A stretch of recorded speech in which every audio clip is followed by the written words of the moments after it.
Welcome to Tag Talk, episode 13. It's an unlucky number because I'm on it.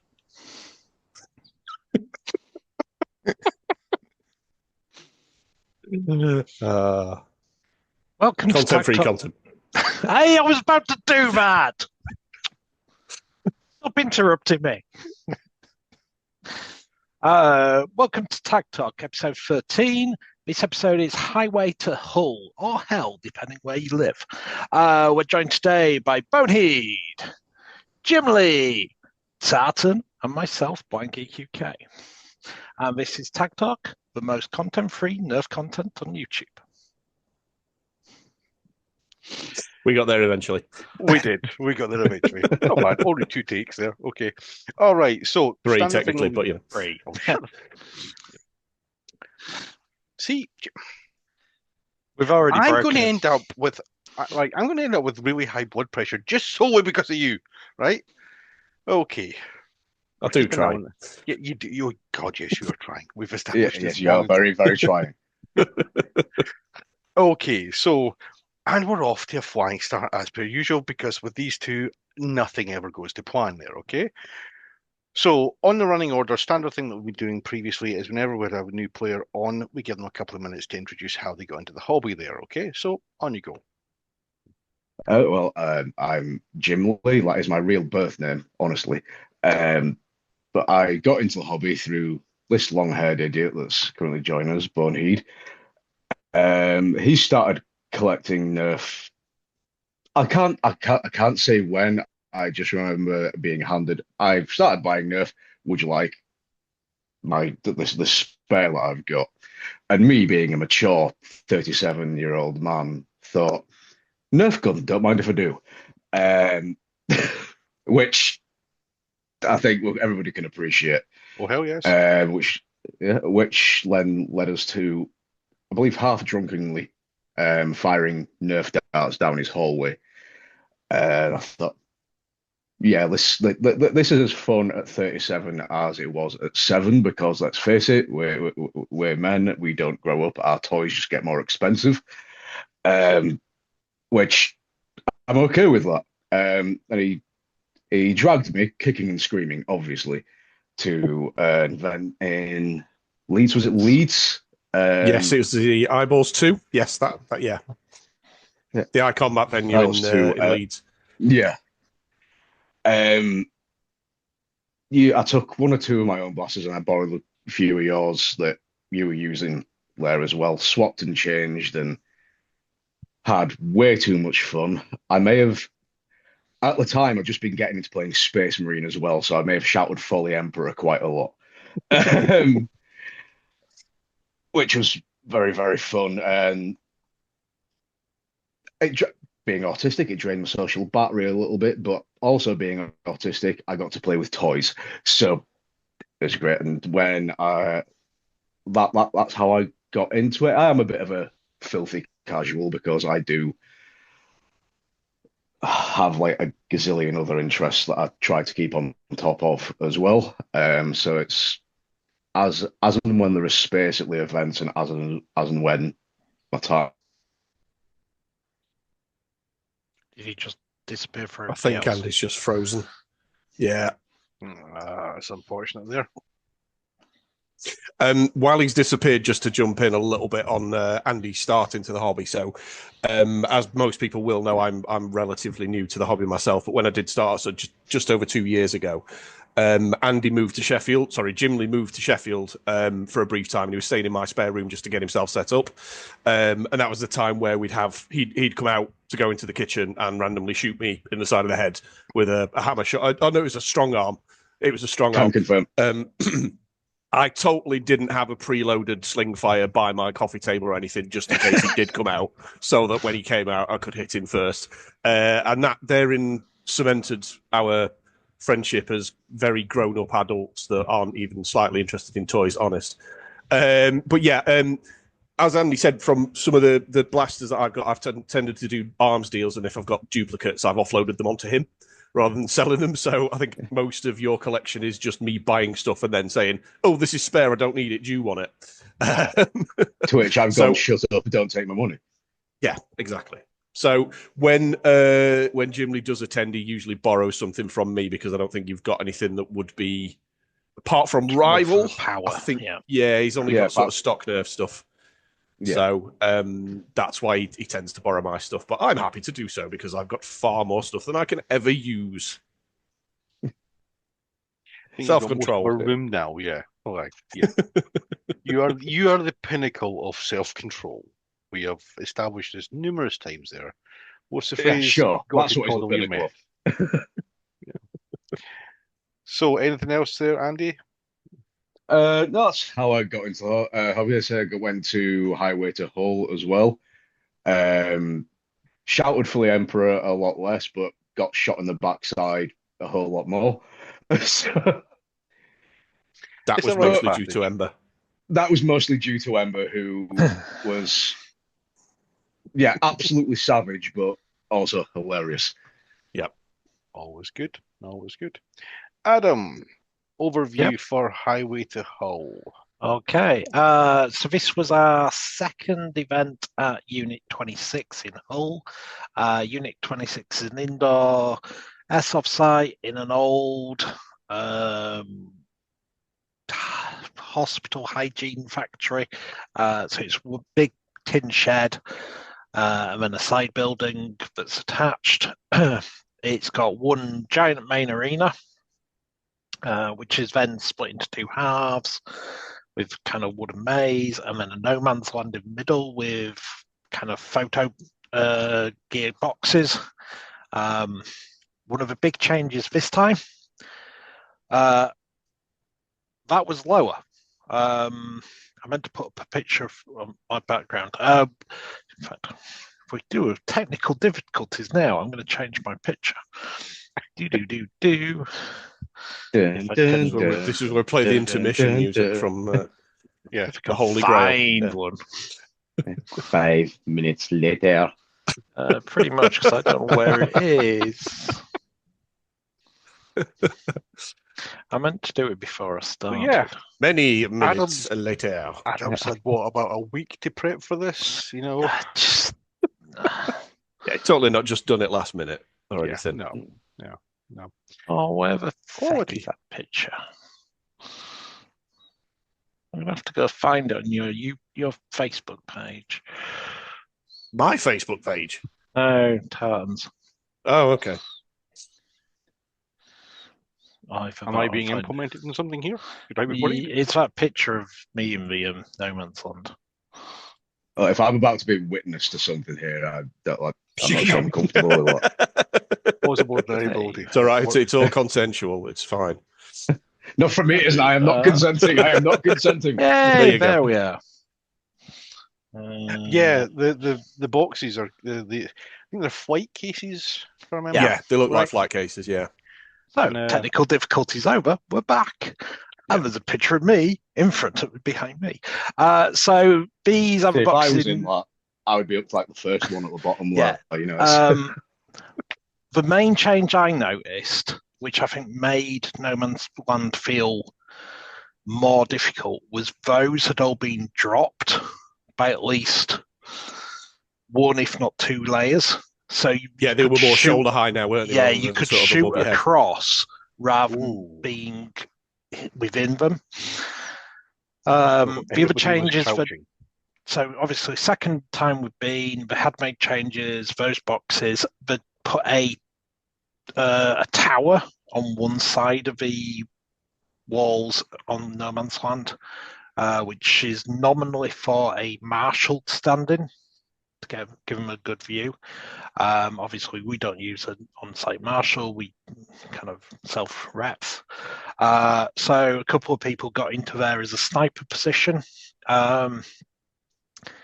The side sections, so there's a dark room with some kind of side rooms, and above it there's another wooden maze, access through staircases at either end. The entrances to that had been blocked off on one side, but opened up on another. So it meant one team. I'm going to look at Boneheed and make sure I'm saying this. Joker Spawn. Yes. is There was going. a Joker. Joker was on the Venom left squad. end. Yeah. Venom was on the right. Yeah. So Venom had got the sort of covered tunnel to go into the dark area, whereas Joker had got the open where the stairs were, and you'd got quite an Yes. open area to go into. But the Joker side, the entrance to that doorway was covered. So it meant there was more use of the dark rooms and upstairs for moving around the arena. But as a venue goes, it's really nice because you've got different play areas. It's a nice mix of really close engagement where you turn a corner and somebody's there. Kind of middle distance where you're shooting across no man's land, which is what, 20 foot? 20, 25, I said, yeah. Or you're shooting side to side of the arena across no man's land, which is where most of my firefights took place against Peter. And that's probably 60, 80 foot. So it's a nice mix of ranges. So no single piece of gear dominates. So if you set up for really up close personal, you can do that. If you set up for kind of sniping, like Peter was, you can do that. It plays really well across different styles. So we set a 1 joule limit. So 1 joule with 1 gram darts, 145 FPS. We allowed any type of ammo. We took short, long, rival, mega, ultra. No one used missiles or Mega XL or Vortex this time. Though only Toodles was using ultra and me for 1 round. Modge was using long darts. Modge and Will, I think, were both using long darts. I think everyone else was on short, so it's become kind of a de facto standard now for short darts. Sorry, my computer's beeping at me. But yeah, so second visit, we knew there'd been some changes to the arena compared to the changes to Anarchy 2 versus 1, where the changes were very obvious. I think these are quite subtle. I can't really put my finger on it. The sides seemed to have been opened up slightly. So yeah, if so you watch I'd agree with that. If you watch our last discussion about last event to Hell and Back, one of the complaints we said, or one of the criticisms, were that the corridors on one side felt very closed in and tight. I don't know what they've changed, because I don't think they've moved things particularly, but everything did feel just wider. So one thing I noticed is with the Joker spawn, if you went left out of Joker spawn on how it was set up previously, you had to go all the way down one wall and all the way down almost to where the staircase to the dark room was before you could actually get, and you were practically in no man's land by there. Whereas what they've done now is you go to the far corner and then there's a doorway into the little maze that wasn't there before. So that's opened that side up a little bit. And then on the opposite side, there were 2 long corridors and you could practically see from no man's land right down to the end. They put some barrels in, they've moved some walls in there. So that's closed that down a little bit. So Joker side's a little bit more maze-like. Venom's still a little bit more open, but they both play very differently. And I think that's why the end swaps worked quite well, because you could find that, because one thing we did find, and I think it becomes quite obvious when we go through game types and the scores, Joker side, I think it was Joker side, tended to be the winning side. But again, there's nothing I can put my finger on as a cause. It just played a little bit better. So we did the end swaps. So yeah, really nice venue. The member of staff there, Frank, he's taken it on now, whereas he was just a member of staff last year. Extremely welcoming, gave all the new players a patch, which was kind of embarrassing because I'd got my Unit 26 patch out, but not put in my gear. So that was quite very embarrassing for me. But it's nice gear up area, very spacious. There's big fans for when it gets really warm. Which it does. It's hot tin. It's tin roof.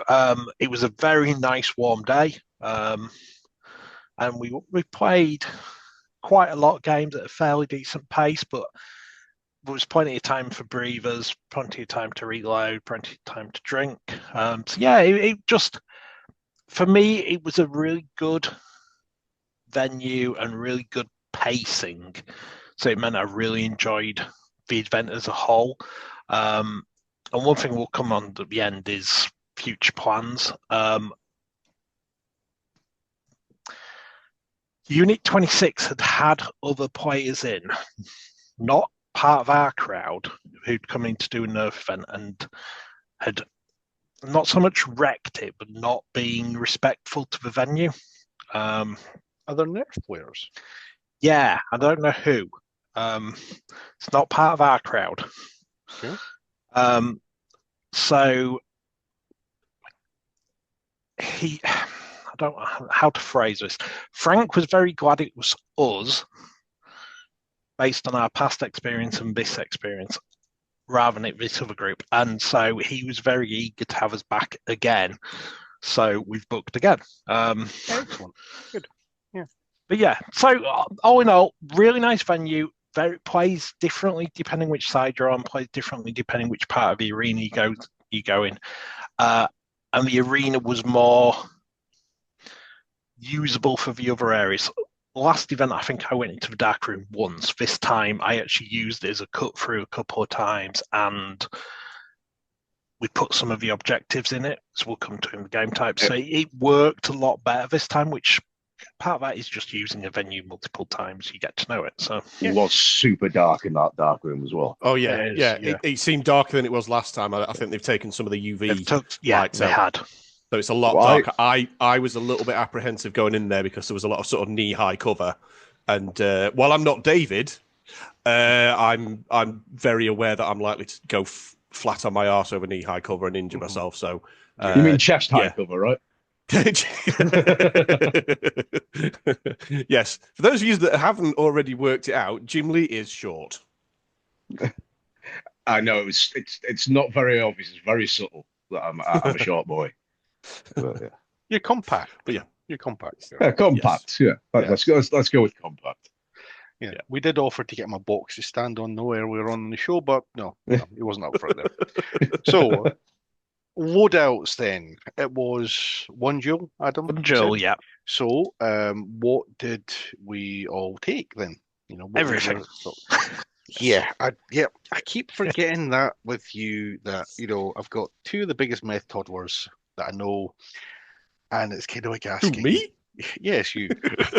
No, so for me, because normally when I go to events, I'm kind of limited on space. So if I'm going to dish for, I can generally take 3 or 4 good blasters. This one, I kind of just took everything that is kind of in that range. So I took the free runner. That got handed to Han, as we'll explain when we get to game types as to why. I took the Seagull on its first run out on a 130 spring because I wanted to see how that was going to perform. It did not perform well, so it's gone back to a 145 spring. I took the Protean at 130. That was not behaving as well as I expected, and I think I know why, and I've dealt with it. Operator error? No, I think the cage alignment was just out, so I've put everything back together. But put down operator error. Fib had done me a PDW stock, which I swapped over on arrival, and I love my PDW stock, so I was very happy. I took the Torrent. I love the Torrent. It is now, however, not performed well at 2 different events at one duel. So it's got one more chance after doing some modifications. and then it will just get retired into my plinking cupboard. Haven't you made extensive mods to the internals of your torrent though, like swapping the mag release spring and stuff like that? Yeah. So I think my issue was that my barrel wasn't in far enough, and I was on a skinny pusher, and the skinny pusher's front has more of an angle. So I think it was just catching the top and not putting them in rather than pushing them all the way through. So we'll see next event. I took a Desolator on long darts at 130 FPS. I remembered exactly why we use B cars and P cars and accuracy improving devices, because I couldn't hit anything. I took my fire by volume. Yes, basically. I took my amp on Ultra, which made me giggle because I still love the amp. It's such a nice trigger pull. Yeah. But I had mag feeding issues on that, which because I've got the silly 18 round huge things that don't feed well. I took a Sledgefire for single shot use in case we did an awfuls round, which we ended up doing. And the last major thing I took was my Monkey Mods Firefly, which was getting its first run out. So I have the magazine version. So 10 shells in a magazine, and I mixed loaded. So I had some darts, some 50 cal balls, 3 per shell. And I randomly put them in, and I took 3 mags. I never swapped mag because I found it was as quick to drop the mag, slot in 3 or 4 new shells, put it back in, rather than go through 10 shells before reloading. My Firefly has the Monkey Mods Slimline B car, I think it's called, which is specifically designed for the Firefly, and it was just so good. I brought it out for the Seek and Destroy round, and I didn't want to put it away because I was having so much fun with it.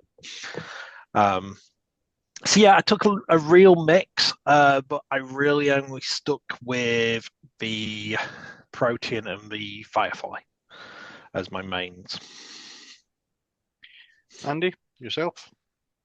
Andy will probably not know the names of anything. Yeah. So that I bitterly resent that accurate accusation right there. How dare I attack you so accurately? So I'll use most of yours anyway, because I'll cover Andy's loadout just purely because it was all my stuff. So I'll essentially what happened was I did an order from AK Blaster Mods sort of the week before the event in the hope that what would happen was my Nightingales would turn up. So my intention was for me to take 2 Nightingales, full auto and semi-auto, have both of those, and then Gymli could use my Nightingale 1.0 and my Meowser. So he'd also have an option of full auto, semi-auto. However, these turned up on the Sunday, the day after the event. And I was not at all pissed off by that or anything. Anyway, so my absolute goat was Diana. Just look at it, observe it, bask in its heavenly glory. It's amazing. And if I remember distinctly saying, Andy, Gymli, I would let you use this, but I don't want to. Yes, because if anyone's ever used a Diana, just that turning it on to full auto and going and watching as a hail of darts fly towards your enemy is an absolute beauty to behold. One thing that I did find with Diana is I really need some sort of accuracy mod. It is still deadly accurate. It's very accurate already, yeah, but it is. But it got to a point where I was getting a few whirly birds, and it was just annoying because it shouldn't be that inaccurate. Single fire, this thing is it shoots lasers. Just on the full auto, I was finding the odd whirly bird and a beacon might solve that. One thing that did happen with Diana is that after one of the games, I found that I was feeling like I was dominating a little bit from the Joker side because I'd had it in full auto. So I ended up retiring Diana for the rest of the event, just because I didn't want to be that guy that brings a full auto blaster and absolutely annihilates everyone. That was the end I of mean, is it not Flux, balanced out by the possibly? fact that you're useless? I mean, that would be the case had I not actually been absolutely dominating. I literally was getting tags left, right, and center. And the other beauty of that blaster is it takes the Moose Mods mags. So the Fallout 4 10mm pistol that I bought, I got 5 mags for that. So I've now got like 10 mags for my Diana, which is good. But again, if you're feeling like you're dominating, put it away, bring something else out. Yeah. I don't think it helped that you, Dazzle, and possibly TBR were using them. Yeah, I think all the Dianas were on one team, so it felt a little bit unbalanced. So I put Diana away, which I shed a little tear as I did. I'll be perfectly honest, but I got other things to try because as always, I travelled light, so I took 8 blasters this time. In my defence, I was carrying for 2, so I got Diana. Yeah. Gymli was for the first couple of games and for most of the day using my Nightingale 1.0. And I really enjoyed that. Pretty lethally accurate with it. As anyone who's used sorry, go on, Andy. Gimli, do you want to give your opinions on the Nightingale? I really enjoyed that. I would say it felt like it had towards a higher end of medium like range to it. Like it wouldn't. You couldn't get someone between the eyes with 100 paces or anything. But if you eyeballed someone and you got a good shot, you could like plonk 1 or 2 rounds off, and you'd probably hit them if you're a decent enough shot. And it's not obviously with it being like that big of one. We've seen the size of it is not particularly unwieldy, so you can like raise it up and fire at someone really quite quickly. So that was good for me because there's lots of things going on. So I liked to be able to shoot my load at someone relatively quickly. That's what she said. I'm glad. I think we've managed to hit 20 minutes before we've hit the gutter. Well done, guys. That's a new record. Yeah. So yeah, I did enjoy that. It's good. It's like single shots, so you weren't. It wasn't. What's the phrase? Accuracy by volume. Accuracy by volume. Yeah. I really enjoyed that. That was I probably played a good 65% of the day using that, and I enjoyed my time with it. So yeah, I'm probably going to invest in 1 or 5 of those myself. Yeah, I mean, I've got spares, so there's no need. But the Nightingale is certainly one of my go-tos. Yeah, for a sidearm. And that's what I was going to say, Tartan. You know, anyone who's used a Nightingale, such as yourself, that just the fact that it's 1 trigger pull to fire, the fact you've not got a rev trigger to worry about, it's literally just pick it up and shoot it. It's good for your filthy casuals like Gymli, because you can just hand them the blaster, hand them the mags, show them sort of which way the magazines go in, and they go, just go ahead and shoot it. It's simple and easy to use, much like myself. So yes. Do you have the PCAR mod? No, it's completely stock apart from a paint job. Yeah. Afterwards, you can have a look into getting the PCAR, which it's not a BCAR, it's just simply a little guidance thing that sits in, but it just does help tidy up those little inconsistencies that you can sometimes get with darts here. And it's something I've considered because you do get a bit of whirly bird with the and it certainly tidies it up there. Okay, and you maybe get a couple of feet loss in. It'll reduce your FPS neatly to about 130. So yeah, I mean it does that there. Certainly brings down when you're snap firing, you don't really notice it, but when you're fully up, it just brings it nice. You're never going to have to worry about somebody saying it's firing a bit too hot there, but just that little tiny modification just allows it to bring it nicely in line with things. It's why I love it so much. It's why it's my faithful go-to for stuff there. So on to game by game. I mean, I've only covered half of my loadout. Come on, man. Come on.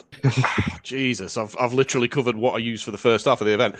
One thing that Gymli did find, because obviously he's using my Nightingale mags, was the end cap. Is it just simply say what you didn't take with you? So we did find the end cap kept popping off. And a solution we did find, or a solution that I found that is what I'm going to be implementing is Nightingale 2.0 mags. I'm going to buy myself 11 of those to go on the remaining Nightingale mags. Blaster Time have them. Yeah. UK and NW do not have them, unfortunately. But you can get them from Out of Darts. He's got Nightingale caps. He's got the square ones, but it's not the posh ones with the little grip on the bottom. So I'm going to get some of those to stop Gymli breaking my magazines. Yeah. Well, maybe if you didn't buy subpar equipment, just saying. You know what also works as well? Just a little bit of electrical tape. Yeah, someone. But that would involve you actually not spending money. Yeah, exactly. Yeah. So I retract my clearly obvious and intelligent suggestion there. Because the alternative would be a bit of tape around there. It'd spoil my nice little printed things that were made by Tartan Skirmisher's lovely wife. So I'll point that out. Just you're trying to get Boneheed to apply common sense to a situation that both know that's not going to happen. Common what? What was that? I'll live in hope that one day it might actually happen, and each time I'm disappointed. We've been friends for far too long for me. Let me tell you, like this is not going to happen. So for the later rounds, once I'd retired Diana, I moved on to my Protean. That served me well for a couple of the games. I can't remember which games I used it in, but it was doing well. As much as I love my Protean, it did feel a little bit too cumbersome in some of the tighter spaces. It was never really an issue. Fixed stock, haven't you? Yeah, I've got a fixed stock and it's the longer one. So it while it is still quite a tucked in blaster, it's still a little bit. I felt it was a little bit too long for some of the areas that we were playing in. Yeah, some of those corners can be quite tight, especially if you try to navigate them at speed. Yeah. So that was the reason I liked some of the smaller stuff, because I said there was a lot of corridors that were really even. I may be short in stature, but I've got quite a broad shoulder, so there's a lot of bits where I'm like, I will slam a blaster into the side of a wall if I try to turn quickly here. Yeah. And I found that last time I took my slab, made the mistake, because it was kind of, right, okay, I need to turn around now. Because I wouldn't exactly. So, so the Protean I used for one or two games, and then I put that away. Again, no criticisms against the Protean, just the arena doesn't really... You can make it work, but I thought, you know what, I've got other things to try. So what I then went to was my Maxim Pro, Dart Zone Maxim Pro, first time out. Thought it was going to be too hot, but I put it on a 2S LiPo, and it was hitting bang on 140 with 1G darts. So it would be too hot on a 3S, and it would probably be too hot on the 8AAs it normally takes. But on a 2S, it just brought it below. And for those of you that don't know about the Maxim, it's got a sort of M1911 style rev trigger. It's on the back of the grip. So instead of having a button on your middle finger, you grip the back of the trigger. And I thought that was going to be quite difficult to get used to. But in actual fact, when you go to press the trigger to snap fire, you naturally grip onto the back of the grip of the blaster anyway. Yeah. So I found that it was much easier to snap fire than something with a rev trigger, because I have my brain often forgets that I now have to press a rev trigger when I go from something like Diana. So I found that was good for that, because I was naturally gripping the trigger, gripping the grip and pressing the trigger at the same time. And I used that for a few of the games. Again, absolutely lovely blaster, really nice, snappy trigger. Much better than a Strife X in my opinion, but I know people will disagree. But yeah, that went well. Siren Blink. Yeah, and then I didn't actually get to use it in a game, but Gymli used the Siren Blink for one of the games, it was on very low power, but quite a decent rate of fire. How did you find it? I like the rate of fire. I'm going to say that was more, from my experience of playing anyway, was more of a accuracy by volume, because the rate of fire is quite high, or higher than stuff I've used previously in the 2-3 games that I've been on. That was point at something, and you fire 6, 7, 8, 9 darts, and 1 to 3 of them will hit. did require a little bit of forward thinking because it needs to rev up a little bit. So it wasn't just a case of point shoot, which is what I liked with the Nightingale. It was it took me 3-4 minutes to get used to the fact that I've seen someone running that way and they're going to be going that way in 10 seconds. So I had to think of the 10 seconds rather than I've seen them fire. But I did overall like it. I once I got used to having to think ahead a little bit there. I did enjoy using it. So the rate of fire was much quicker. Yeah. I did fire it briefly in the safe zone to test out to empty mags essentially, and it did bog down on the full pelt rate of fire. But that's because I've got the low rate of fire attaches in it. So sounds like Andy has a similar experience switching from double action triggers to single action triggers. So which is fair. It does sound like the Nightingale is the blasting for you. Yeah. I felt I was able to use it more. Yeah. Or a Diana, which is theoretically what I would like to use, and obviously I might let him try the next one. I don't know where Boneheed lives, obviously, nor do I have a key to his place, nor am I going to steal it. I've stolen it once, so nearly got away with it. No, I think to be fair, when it was missing for Gymli, absolutely your blaster of choice. It's simple, but it's effective, just like you. Yeah, just like me. Well, I would say with half of that's true. Regarding I think with the mag buffers on, you'll be fine as well because I've got plenty of mags now, so we'll do that. The only other blasters I did take that I found particularly effective for the VIP variant that we did was it Seek and Destroy. Yes, it was Seek and Destroy because you made a Metallica reference. For Seek and Destroy, I'd got Toodles and I took in my X-Shot Fury X.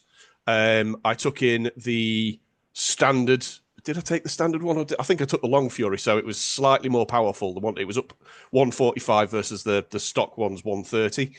I originally took it in with Recon Mark II stock, but I just found you didn't need it. That blaster really suits being a pistol better than having a shoulder stock because I thought, shoulder you're going to have a better firing position. But I just found taking the stock off and having a bit more pointability about it, particularly in that arena, worked really well. And I did get Toodles with some absolute belters after missing the first shot. So it was, quickly racking shots. That blaster is for 15 quid. Buy one. Okay. Honestly, it's an amazing little blaster. Just so good. But yeah, you don't necessarily need a stock. I would probably put a stock on it in a different setting, maybe. But I found it worked much better as a pistol. You'd probably want a stock because it's more open. Yeah. But for the CQB, it's fine without. Yeah. Yeah, definitely. And I think that was everything I took. We did have the awfuls round, but we'll cover that when we get there. Yes, Adam will definitely cover that when we get there because I really hope I've got that on camera. Hopefully, too. The curse is real. Yes, it's real. So then, on to game by game. Adam, yep. So we planned quite a varied list of games for this event with quite a few new variants. The original plan was to have escalating power as you went through the day. So you started on single shot, then you went to like revolvers, then to magfed. But people didn't seem to like that idea. So the main people didn't actually turn up. So we could have got away with it. But what we did was said anything goes as long as it's one duel. We started with what I always like to start with in a venue, which is Pinger HVZ. So everyone takes a kitchen timer.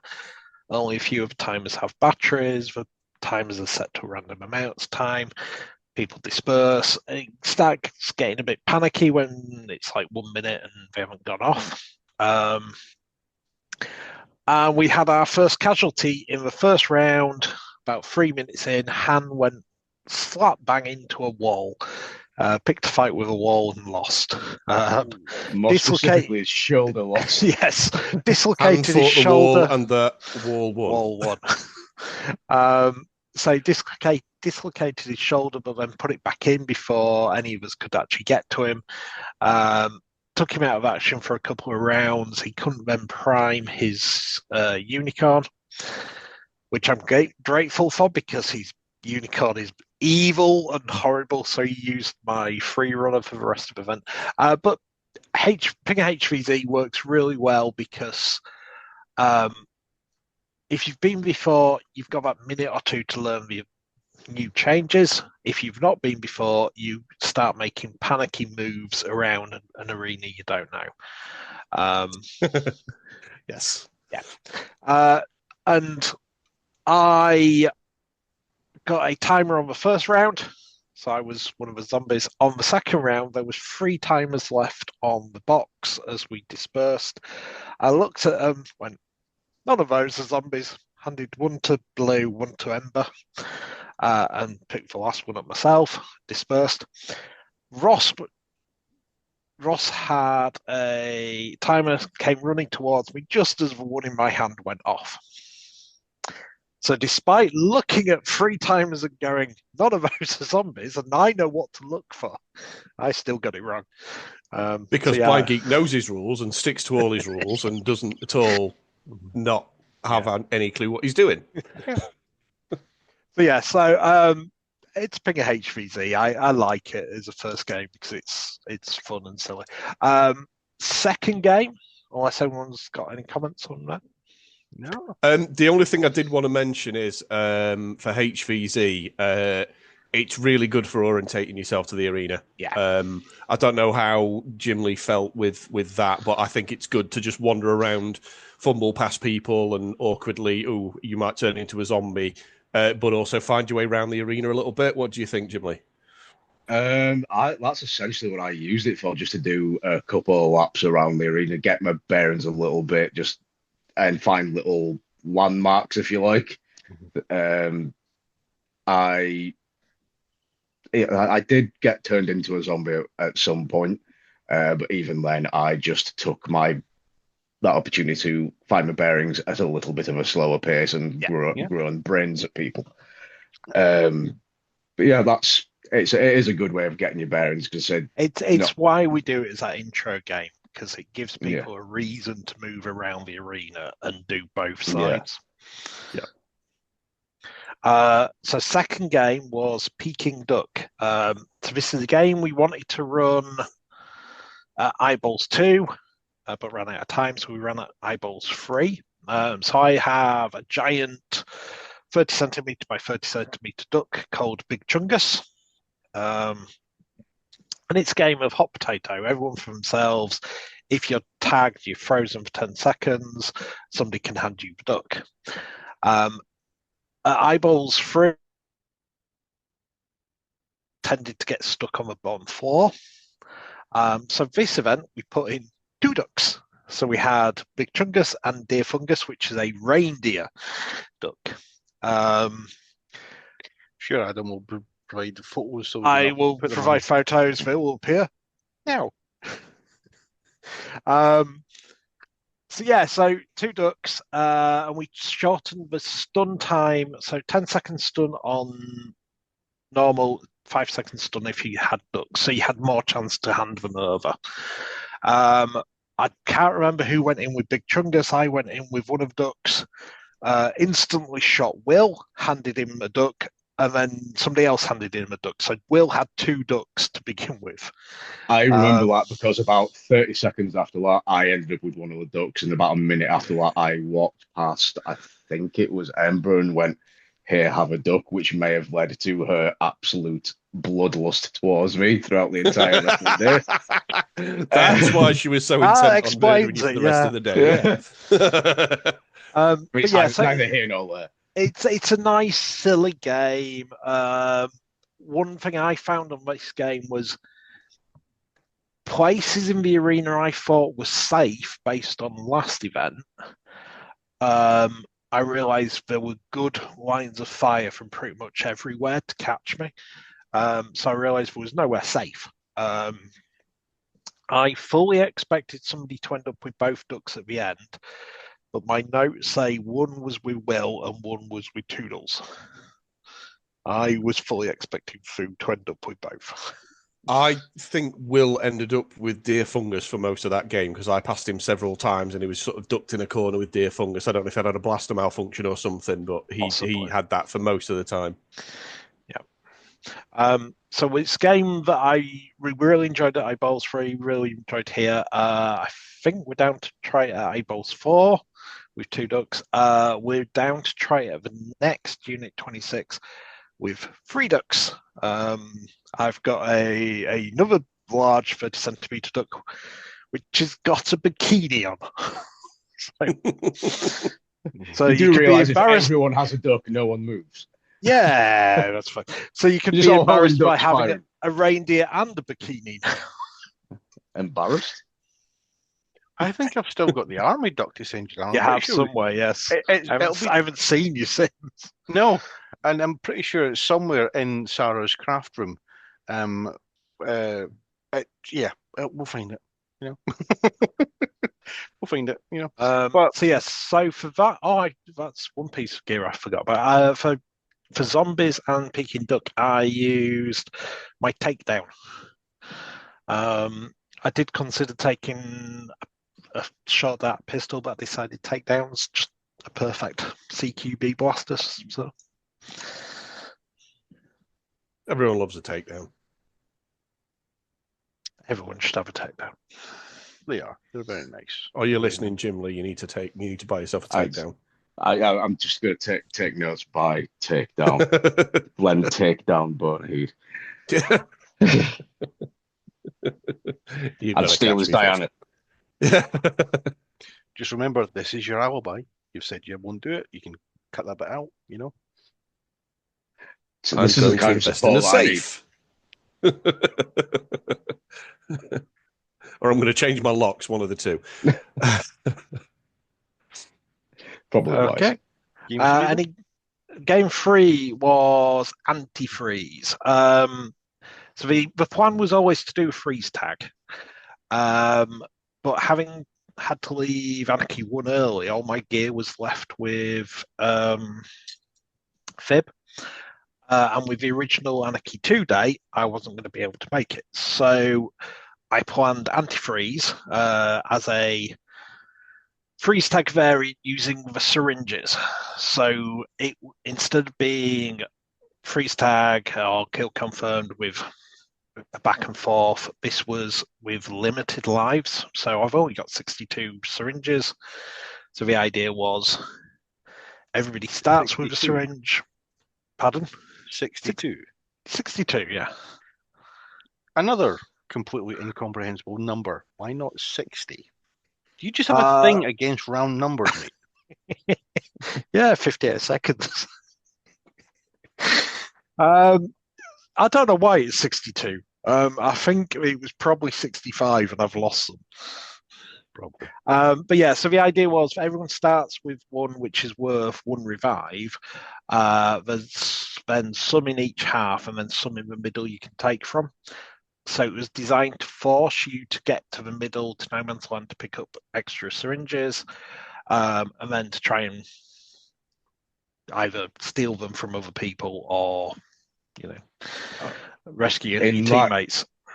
In that game, I ended up reviving, I think it was Han, really early on with my 1 syringe, and then I got taken out about less than a minute afterwards in a really awkward spot that no one then went down for the entirety of the rest of the game. So I was just stood there waiting for a revive that never came.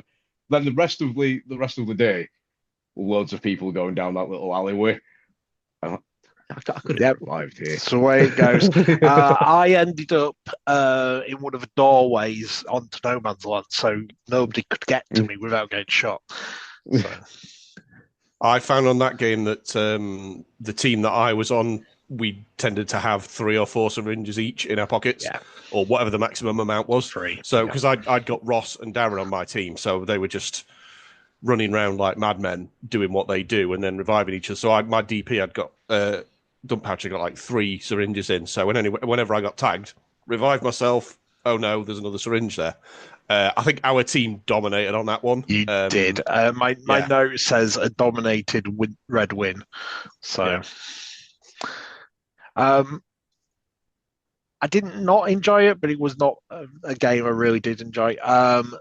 My plan for next time is to do kill confirmed with Fibs variant on. You go back and press your reset, your death counter, if you kill confirmed. Yeah. I think with a lot of your game types, that one is a brilliant idea. It just needs a few little tweaks to make it work. It worked well, but I did think it was unbalanced, and I think that's the issue. It's getting that. It's getting, how do you unbalance? How do you rebalance it? More syringes in each half would have been a help, and less in the centre. Yeah. But yeah, so didn't not enjoy it, but yeah, didn't help. Didn't help. I took my seagull on that round, and it absolutely did not work. Didn't want to fire properly. That's interesting because I think you've had a bad experience with the seagull. Because yes, I honestly think anything below 1 joule on a seagull is not worth bothering because it's built for higher FPS. Yeah. And I've had one jam at Dishforth, and that's it. Other than that, it's done me proud for numerous events, and it's one of my favourite. I will always take that to Dishforth because it's just an absolute powerhouse. Yeah. And incidentally, and Gymli will appreciate this, my seagull is nicknamed Steven. For obvious reasons, yes. Yeah. And I will second the attitude towards the seagull, which is it's a wonderful thing, but it is really sort of meant for 200. It handles 150 or 145 well, but where you have to have a shorter barrel at 145, because it's just there's that point where it's not necessarily enough. This was I think it's out of darts 140 spring, I think it is, with a short barrel and a Zarco B car, so it's about 130. So it really was struggling to clear the barrel. Yeah, I think you're at the limit there where a B car is going to actually negatively affect you. Yeah, because it's less power than it needs, or less power than it's really built for, and then you're putting spin on the darts at the end, and I think that's probably where you went wrong. But again, above 145, and you're absolutely laughing with that blaster. It's just so nice. He's kind of nerfed his nerf. Yeah, he's nerfed his nerf. Well, this is why I wanted to try it at an event where it wasn't really going to matter. So, well, it's certainly something that I can definitely appreciate the desire to work it out, because I would be wondering whether or not a seagull would work at 130. But the thing is, my unicorn works wonderfully at 130 with a Zarco, because both me and Boneheed have got a unicorn. He's got the metal internals, I've got the stock, and mine works 130 with the lowest spring, everything else stock, and a Zarco, and it fires lasers. Yeah. Have you got the full gas plunger tube in yours? Plunger, yeah. So I've got full gas in mine, but like as Blangeek says, I've got the full metal internals. If I put the short barrel on mine, the seal is so good that I'm getting 140 FPS all day. It shoots lasers and it's amazing. The problem is I've put the long barrel on and I don't want to take it off because it fires so well. I have the 1.8 mil spring on it, which is about the sweet spot where, it's just below where you need to be Arnold Schwarzenegger to prime the thing more than once, and above where it's just, you can pinky prime. It's a heavy prime, but it gets the results, and it's hitting about 180, 190. So I would use that at Dishforth, but it's taking the power down a little bit. I would need to swap the barrel out, because if I put the weakest spring on that barrel, it's hitting 150, 160. So it's too hot for 1 joule. But it's, again, I love my unicorn. I just very rarely get a chance to use it. Yeah. Antifreeze, not bad game type, just not great.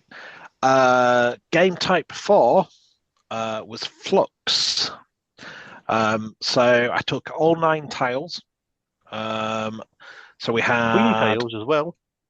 Cleaned and painted with UV paint, which did not react to any of the UV lights in the dark zone. Not even slightly. I remember turning a couple over in the dark zone. So I bought it off Amazon. and had to get it refunded the same day because it was so obviously not UV paint. It does react if you point a UV pointer directly on it for about 5 minutes, and it goes, whoop, glows, dead. So yeah, not good paint. But yeah, so 9 tiles, 2 in each half, 2 in No Man's Land, 2 in the entrance, the side bits into the dark area, and 1 in the dark area itself. So this was forcing movement into the dark zone to score points. And we did 2 rounds with an end swap. And this is where it's very obvious that one side works better. Because blue team started on Joker, we got 6 points versus 3. Did an end swap, and then red team got 6 points versus 3. So an overall draw, but very obviously that Joker's spawn is. But the thing is, I can't even tell you why it's better. No. It's just ever so slightly better. I think the entranceways out of Venom are there's like 3 of them. There's like 5 entrances, but 2 of them or 2 or 3 of them come out in the same place. Yeah. So you can sit from any of the sort of 4 entrances out of Joker and just look at that point, and you're going to get someone because at some point. Yeah. There's like 3 entrances, and that's one of the reasons why I felt bad using Diana at that point, because I knew I'd got 3 points of fire and I could literally and just decimate 3 entrances. I think I did say to you at the end of Flux, because I think I'd been the one where the boxes are in a pillar with the camo net above. Yeah, you'd set 2 bursts at me. Yeah, one that caught me and one that had literally flashed down the side of my head. Yeah, just before the end of the round, and it's like, yeah, okay, that is a little bit OP, but not. The thing is, I don't think one Diana on a team would be bad. No, I think it was that you had 3 on a team doing it. I think using it on full auto as well, it's a very fast rate of fire. It puts 6 darts on target. Yeah, if we were to do that again and we'd not got equal Dianas on each team, I would probably set it to burst fire. So it was like 2 darts per burst rather than full auto, because you can empty your magazine on a Diana in 2-3 seconds, and it's, as much as I said about the B car earlier, it's accurate enough at sort of medium to short range that you don't need to worry about accuracy. Yeah, it's one of those things. If you see somebody with a Diana pointing at you, you know you're pretty much attacked. Yeah. So, that's why I like it so much. But yeah, I like Flux. I always do like Flux. I like 9-point Flux because when I started doing 9-point Flux, I found that you generally only fight over 3 of them. But with that venue, because of where we'd put them, you were fighting over essentially 5 of them. You were fighting across the 2 in No Man's Land and the 3 in the dark area. And people kept straying into the other team's side as well to flip. So it was quite a dynamic game.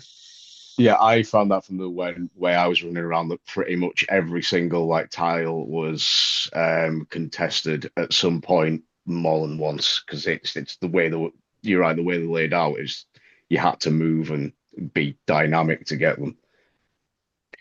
And I remember from when I was at the to Hollenbach there, when we were doing the dice flux, if you could get into the other team's half, you could make a good run on trying to secure and flip one, especially if they were complacent and they just thought, well, that's not at risk of being flipped by the other team there. If you got in and you could avoid line of sight with anybody who basically didn't know you were there, you could probably, camp out and hide. Yeah.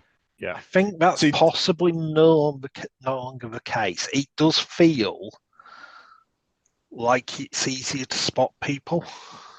So I'm going to disagree ever so slightly there.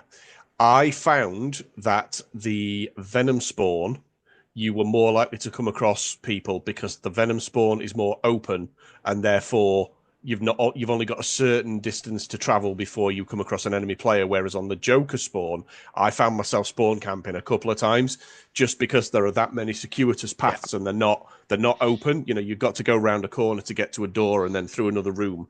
I found Joker was a lot more, and I think that's possibly why it's so unbalanced, is that you kind of know where people are coming from on the Venom side, whereas the Joker side, they could come from anywhere, and once you're on the Joker side, there's a lot more obstacles to block fire. So I think that's partially why I think it's a little bit unbalanced, but that's just my opinion. Doesn't Joker side also contain half hatchways ducking under? I can't remember if there's any under on Venom side. Whereas they've added some on Venom side. Have they? They've added. Cool. Yeah, so they've added one that says free hugs and candy that's waist high. That's on Joker. Is that on Joker side? Yeah, maybe not. I can't. No, that's on Venom side, because that's the one with the closable door and the hatches. Then the Venom side. Yeah, that's Venom. Yeah, that's on Venom side. Yeah, there are still halfway hatches on Joker side, as there were, but they've added a couple to the Venom side as well, because I got Toodles an absolute blinder on Seek and Destroy through one of them. So yeah, they do have them on both sides now. It's still not balanced in that respect, but there's a few more sort of, if you are small or sneaky or can bend at the waist and the knees, which is not me, you can get through those areas. Yeah, I didn't even bother with any of them this time. No, me neither. I mean, again, didn't want to make my GoPro go wick. So yeah. Thank you for thinking about. Keep forgetting. I mean, I can't promise it was all pointing that way, but you know, at least I didn't bang my head on the anything effort this time was for a made, change. and I'm grateful for the effort being made. You know. Now, are we going on to next game? So we took a break, give everyone a chance to eat something, have a drink, and we also rejigged the team slightly. So I think Andy Gimli went on to the other side. Ember split from Blue. No, that was it. Ember came onto our team. I stayed on the same team. Ember came onto. I think did you split Darren and Ross at that point as well? Yeah. And I think the move came onto the red team, or Han swapped teams. I'm sure he did. I juggled the teams around to adjust some balance. Not that there was particularly imbalance in the teams. I think the only real imbalance was 3 Dianas. But also mainly just to give people a chance to shoot somebody different. Because I know Ross and Darren often are either on the same team or on opposite teams. And they do kind of 50-50. I almost always am against Boneheed. So... I specifically requested to be against Gymli because I wanted to shoot him repeatedly in the nipple, which happened. Which happened. You shot me repeatedly in the nipple, and I think Blind Geek and Jason shot me repeatedly in my surgically repaired arm. Surgically. Yeah. I had my bicep and the adjacent tendons reattached towards the end of last year, and I've only just in the past couple of weeks been discharged from physio. So naturally, my friends took that as an opportunity to shoot me. Shoot you in the arm. In the which he's complaining. I mean, it's only because he thinks he's stronger than he is, so he lifted more heavy circles than he thought he could, and his arm snapped. It's his own fault. No sympathy for him. Listen, right, I am exactly as strong as I thought I was. The weights were they were rigged. They were heavier. It was rigged. Yeah. I didn't try deadlifting 300 kg when I topped out at 270. You did. So rejigged the teams. We went into Duck Hunt. So Duck Hunt is our game where we have medium-sized rubber ducks spread around the arena, and you put them in a nest. You can carry one at a time, and you must quack while carrying them. And we have 2 bad ducks. We have Donald Trump, and we have Boris Johnson ducks. So if they are in your nest at the end of the game, that is a penalty. I set the penalty this time at -50 because it was extremely harsh, but also because we had 2 nests this time. Normally I just do 1. and I put the nests in the first rank of rooms next to no man's land, so they were really easy to get across to. You say really easy. Crossing no man's land is no mean feat at the best of times, but it was easier than getting to the spawn point. Is what Adam's saying. So part of it is you've got to move out of your spawn to defend the nest, but it also means you've got an opportunity to cross no man's land to get to the other nests. TBR Ross did his usual of dashing across, stealing from our team's nest. I only saw him steal one. So I was on Venom spawn. The left-hand nest, it was the one he stole from, and other than that, didn't seem to get many ducks in. So most of the action was on our other side. I got the winning move. I'm claiming I got the winning move. I don't know whether it actually was. I'd seen Donald Trump duck in our nest. Or Boris, one of the bad ducks anyway. I think it was Boris. Yeah, I can't remember. I'll say why shortly, but carry on. All right.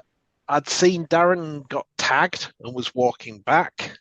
So I snuck up behind him, not being seen by anyone else. Looked like I was maybe going to respawn at that side, with duck in my hand, going very quietly because Stealthy. You were cheating, is what you're saying. Wasn't cheating. I was still quacking. Very quiet. Were you on my team? Yeah, You're on my probably. team. You're on my team, so it wasn't cheating. It was stealthy. Got to their nest, which was very full. So obviously picked some up, stuck it as deep as I could, and then stole one and ran back. So yeah, it's exactly what that game is about. It's about being absolutely silly, quacking because grown men playing with kids' toys, quacking while holding rubber ducks is just the Hilarious. pinnacle of silliness, which is what this hobby needs. And obviously, the whole thing of having the nests not where you are means you have to move to get to them, and it does encourage the stealing and the placing of ducks. So without the bad duck, it would have been a very obvious red win. It would have been an absolute whitewash, let's be fair. It would have been a pummeling from a great distance. But luckily, I'd managed to get one in. Yeah. And the other was kicking around. So I thought I played the masterstroke very early on, in that as soon as I came from spawn, I went down the exact track that the Trump duck was on. And I saw it, and it was literally round the corner from our nest. So naturally, I took that to no man's land, and I yeeted it across the arena as far as I possibly could. Not thinking that could clock someone on the head. I was like, we don't want Boris. Yeet! There we go. Trump even just lobbed him as hard as I could. I didn't account for Boris being found and put in our nest, however. So, yeah. I thought I'd been sneaky, but I'd played my card far too early, unfortunately. yeah, it's silly fun. It's good fun. There's always been stupid. It's never meant to be serious. It's just I mean, just imagine like 20 grown people going quack quack quack quack quack quack quack quack as they walk around. I mean, some people even going as far enough as to duck walk, which I think is real dedication. You know, Angus Young style. Yeah, you've got to have daft arsery in this kind of. Yeah. That's what's that? Seriousness? No, go do something else. You know? I think a lot of people look at the Nerf hobby and take it far too seriously. They forget that they're playing, admittedly, sometimes with £150 children's toys, but they are at the end of the day children's toys. Yeah. You know, it's not. We're not airsofters. We're not kind of paintballers. We're not the people that take it far, far, far too seriously. And if you're offended by that and you're an airsofter or a paintballer, oh no. Anyway, yeah. We're playing with children's toys. Nobody's ever going to look at the four of us and think that is a group of seriously committed individuals. People should be committed, but not seriously committed to anything. Me and my ears are offended by that comment quite frankly. Some of us need committing. But yeah, we're playing with children's toys and grown men in some cases over 40 walking around with a plastic duck and a plastic gun going quack, quack, quack.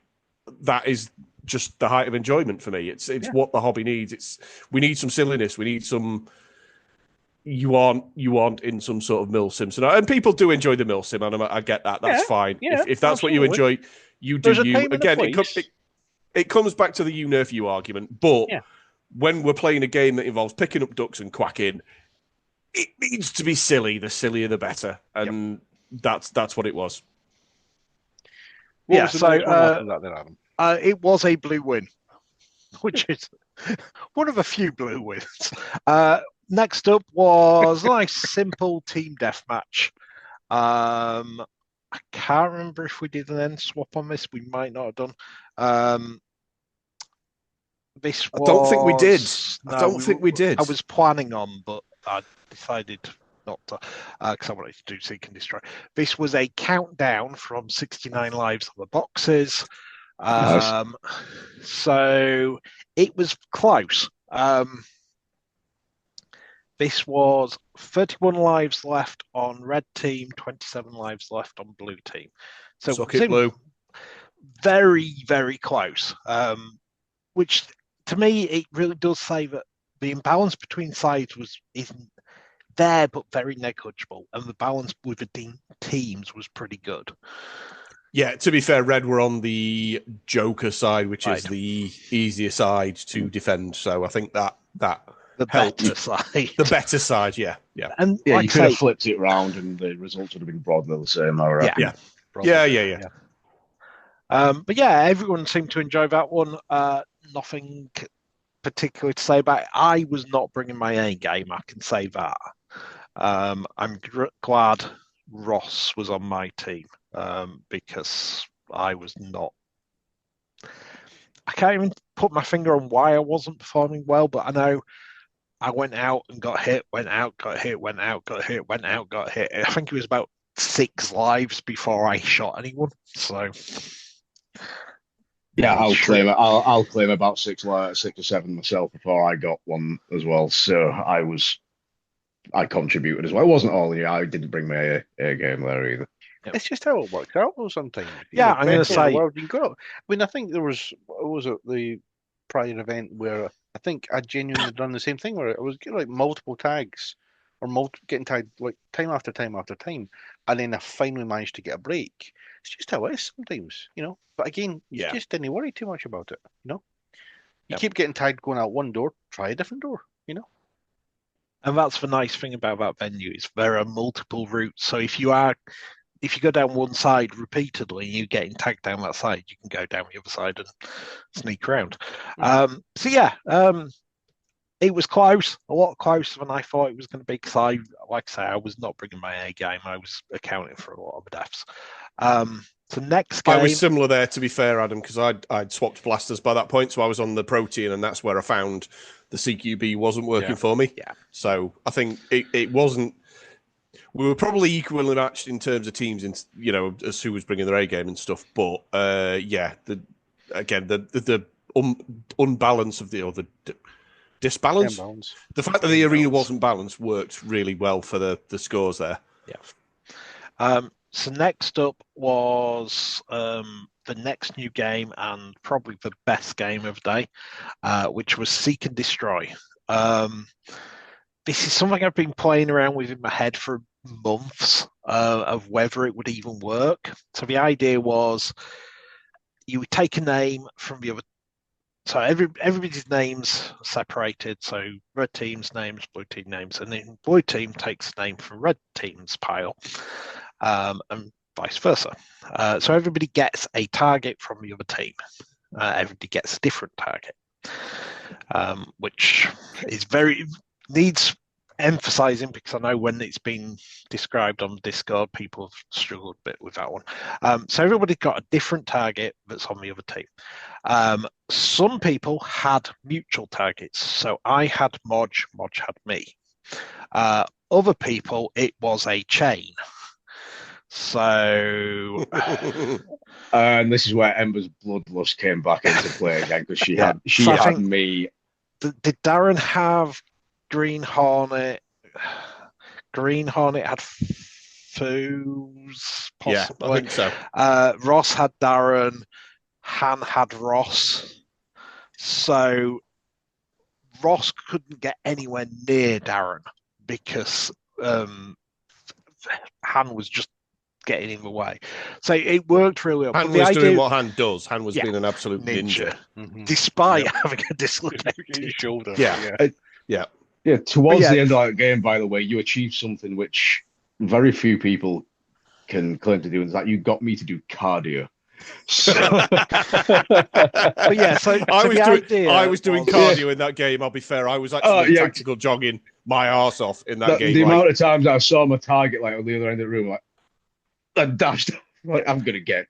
So the idea of seek and destroy is you can only shoot your target.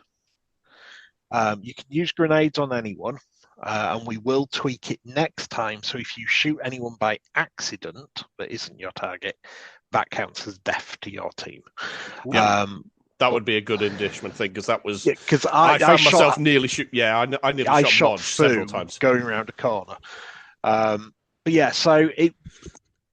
Like I say, I'd been playing with this idea for ages. I'd kind of got myself into this thing of it's never going to work because it's going to get really stale and people aren't going to interact because everyone's going to get separated. What it was people going into each other's sides because they were safe from being shot. And people just shouting out, "Oh, I've seen so and so run this way. Oh, so and so this way." And people just standing around having a laugh. Like, so I knew like I tagged Marge, he was respawning, but then there was like me, Boneheed, Darren, Han laughing at Ross as Ross had to go back and respawn. It was one of those perfect games. Yeah, absolutely. Really enjoyed that game. Super fun. Yeah, so just for a little bit of context there, I had Toodles, and as soon as I shot Toodles and he realised I'd got him, he was fine, but I then very, very quickly realised that Blue had me. So for the rest of the game, Blue and Toodles were running around as a pair, Team. and I was having to be really sneaky. So at one point, I went through. There's a little area on the Venom side where there's a window that opens, and you can close the window. And I knew that they'd not seen me, and I could hear them talking about something. I could hear their voices. So I went round and I was really sneaking. This is where I was using my Fury X. Snuck round, shot Toodles, and ran like hell the other way because I knew if Blue had spotted that I'd shot Toodles, he'd be after me. And again, as Gymli said in this round, I was doing cardio because as soon as I shot I shot at Toodles, There was I'd spot Blue, and I'd be like, "I'm off! I'm running." People were going upstairs to avoid people. People were going through the dark room. People were going through the dark room to come out behind people so we could get around them to shoot the target. Yeah, it was a lot of movement, a lot of. Oh yeah, like the amount of times I'd managed to like get my shot and it landed, and I'd just go and lose video because. Yeah. So Gymli was. I think you had. Who did you have on the enemy team? I can't remember his name. It was tall lad, backwards car. Peter. Yeah, Pete. Yeah. So you had Peter, but Ember had Gymli. So Ember being 12 years old and tiny and very, very quick. Badass. She was absolutely decimated him, and there was times where I was like, "Oh, Ember, he's over here," and then you just see Gymli turn around and run away. And then I had to run away from Ember, who's much quicker, much younger, and much fitter than I am. Yeah. Yeah. So you had that, but you'd also just hear people shouting across the arena, "Oh, you Sean Bean impression." How did you? I thought I'd snuck round you, and it was absolute carnage. But it was absolute joy. It was one of the best game types I've ever played. It was I'll be honest. There was one time you couldn't have scripted it where I got shot in my rather sizable backside while I shot Pete as well. Ember. Yep. Yeah, and the thing is as well, because you could grenade other people, but you couldn't shoot them. Most people spent their grenades in the first like 3 first minutes of the 30 game. seconds, Yeah, first 30 seconds. I know I got blind geek very quickly, and then realised I've got no grenades left. I can only shoot my target. Oh dear, what can I do now? I'm just going to have to be careful and sneaky and try not to let Blue know where I am, because if I do, he'll shoot me. I think Blue did that entire game with a spamf, by the way, and he's done that for the last couple of games. So shout out to Blue on that, because he's lethal with a spamf. It's not even a high power spamf. It's about 100 FPS. It's a low power spamf, but he's very accurate with it. Yeah. But yeah, so I took the Firefly that round, which it's a big blaster. I wasn't expecting it to maneuver as well as it did. But that BGUK plus the shells and the balls and the shells, I couldn't have asked for a better blaster that round. My biggest worry with that game type is it'll never be as good as that was. So I want to play it again, but my worry is that it was just the perfect. It was a perfect storm. Perfect set of venue, blasters, people, selection of targets. My worry is that it's just going to be that one single perfect game. If it is, I'm still happy, because it was absolutely perfect. It was so much better than I ever dreamed it could be. It's whether you're going to ever catch that lightning in a bottle again, though, isn't it? And we've discussed this on other calls, like Anarchy 2, that first game of one in, one out, where I did 10 minutes without getting tagged, and my teammates, I had to apologise. Sorry, not sorry. For me, it was one of those games. It was one of those, it may never ever be that good again. But if it isn't, it was still an amazing experience. Yeah. So yeah, I can't wait to try it again, though, just in case it is that good again. Yeah. I think if you try it again, you need to be very specific in the instructions, that people don't say who they've got. Yeah. So, like, because we were talking amongst our teams, and you were like, don't tell people. And I appreciate now why you said that, because the other team could have heard, so they might have known. And part of the beauty of that game was you didn't know who got you until they tagged you. Darren didn't have a clue for about the first 3-4 minutes, because Ross had got him with a grenade to begin with. Yeah. And then struggled with the hand situation. But then had always caught him, I think, at a distance, so it wasn't clear who'd got him. So, like I say, for probably 3-4 minutes, Darren didn't know. Yeah, and I think that's the beauty of it. If you didn't know who'd got you, it was like, because I didn't know until I'd tagged Toodles when he was stood right next to Blue, that Blue had got me. And I was like, oh, okay, right, I'm going to run away now, because I know. And at that point, it was a case of finding Toodles without Blue there, or sneaking up on Toodles and running before Blue saw me. And I'm sure Gymli had a similar experience with Ember, because you were in a chain, if memory serves. Yeah. It was about 2 minutes before Ember got me, but by God, did she make up for those first 2 minutes she laughed. And she was using the BK as well, wasn't she? So she was BK perfect shots. Yeah, I did not stand a chance. I'm glad that I didn't have her, because I wouldn't have stood a chance. And then I was running around like trying to get Pete, and it was about 4 minutes myself before I tagged him for the first time, to the point where it was quite a good sneaky little attack, I've got to say. It's to the point where it was like, you got me. I'm like, yeah, I didn't. I was getting, when it got to the last like couple of minutes, we were noticing each other from like opposite ends of the room. To which point I'm like, oh God, I'm gonna have to run. And like, dead cardio. Stroll.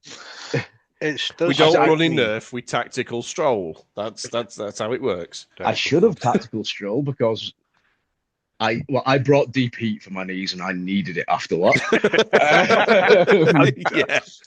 This is the thing, I did not expect to get so much movement, but we got to the end of that round and we were literally panting. Yeah. because Oh, we were I was so out dying. of breath. And That's the thing about that round. I moved more in that round than I did for any of the others because it was the sheer fear of Blue's there, he's going to get me, I'm running. Whereas the rest of the thing, it was like, oh, I've got an equal chance of shooting. But I can't shoot him. He can shoot me. part of that, I think, is it opened up the whole arena. Yeah, You absolutely. weren't restricted to just being your half of no man's land. We had people literally running upstairs to try and hide. I went upstairs because I knew, I suspected Toodles was up there because I'd done a quick sweep of the downstairs and thought, I've not seen him yet. So I went upstairs, ran straight into him, tagged him, and then Blue chased me down the stairs and got me. So it worked. Yeah, it absolutely opened up the full arena, and it was exactly what it should have been.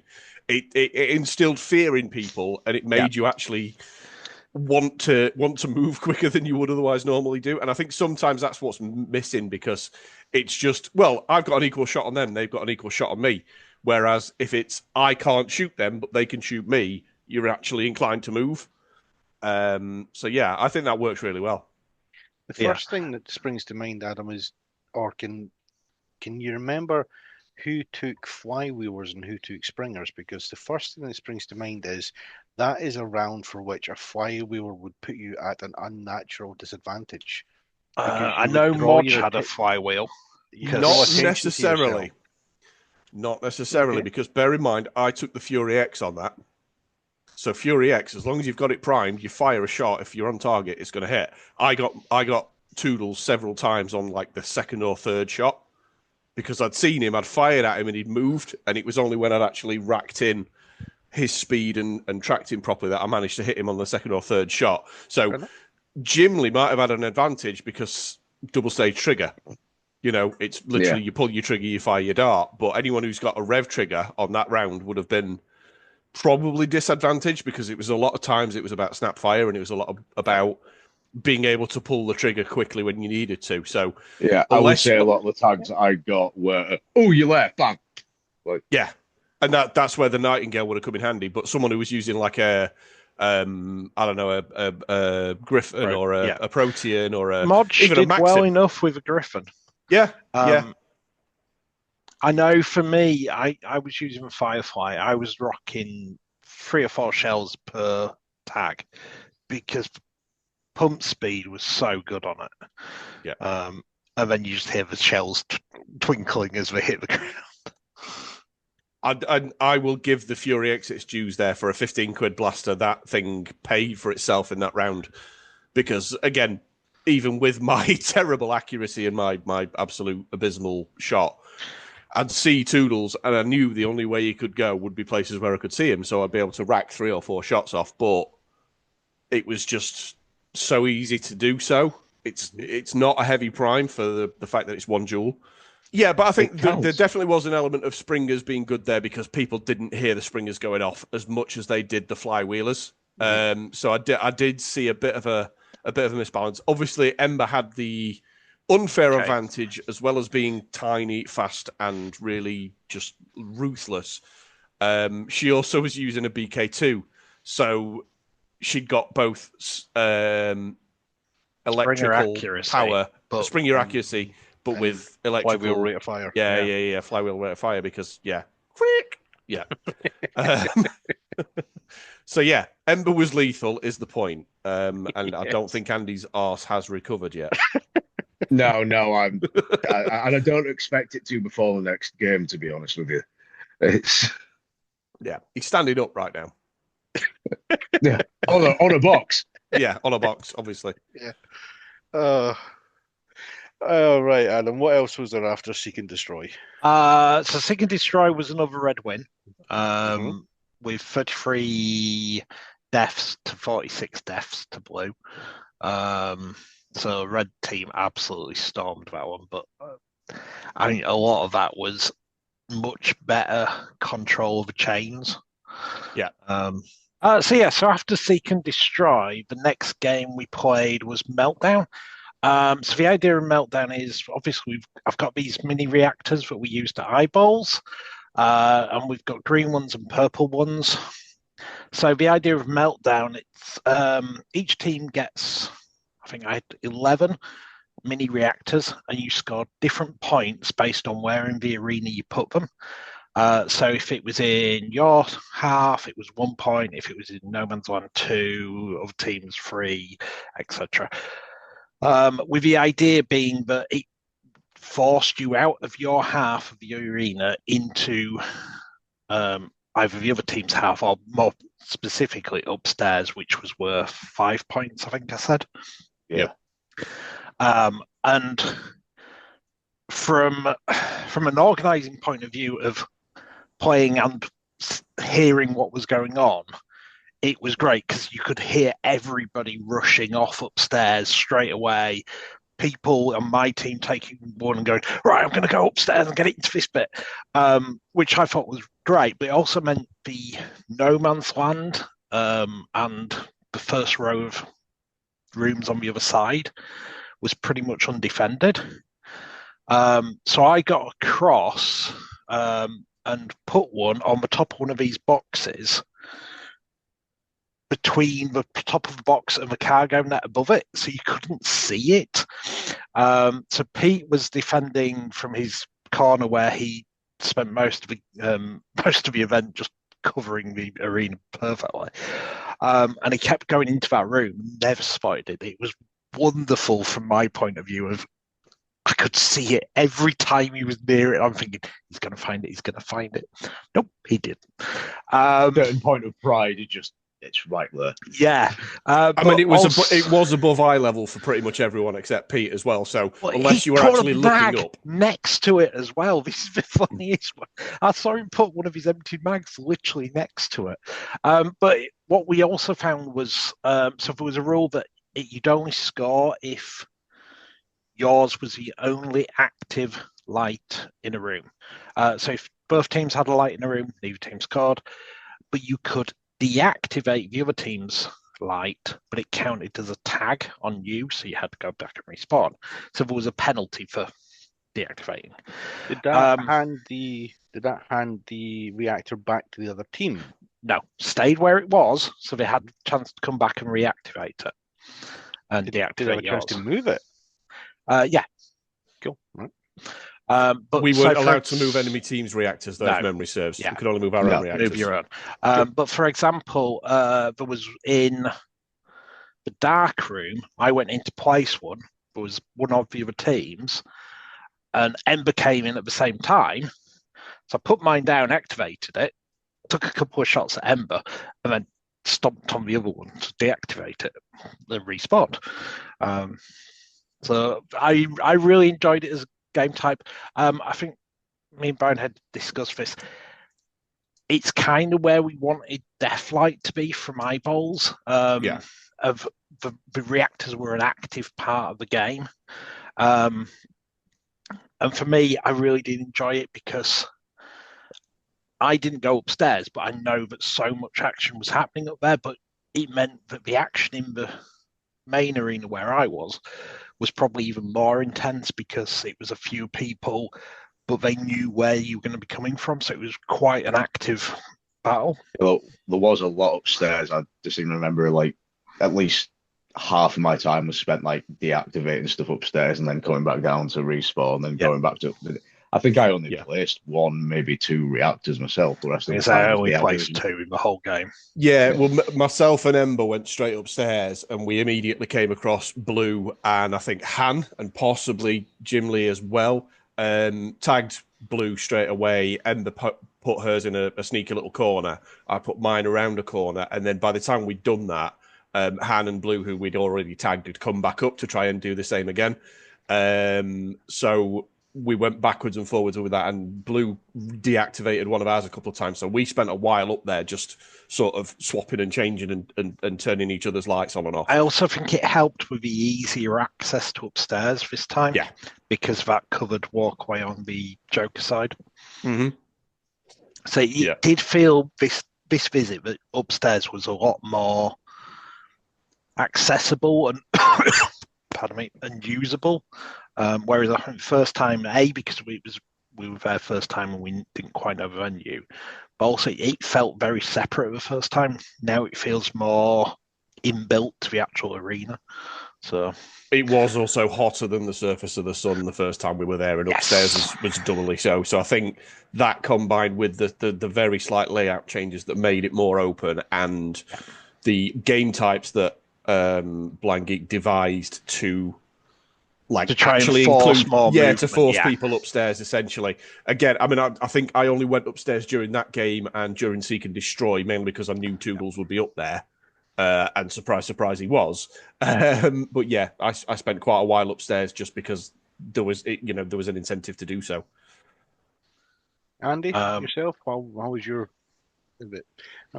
turn of events during that game? Yeah, I enjoyed, like, I think people kind of had like an unspoken rule where they took it upon themselves to have particular roles, whether it would be like placing the reactors or yeah, which was great because it was like just like this unspoken right. We'll do this, and yeah, that's how kind of people, which kind of added a different but interesting, good like team dynamic to it. Like, so I say I ended up placing like maybe one reactor myself, but like the entire wrestler game, I was like deactivating, respawning, getting shot repeatedly by Ember and her endless bloodlust towards me. So compact, yet so vicious. Yep.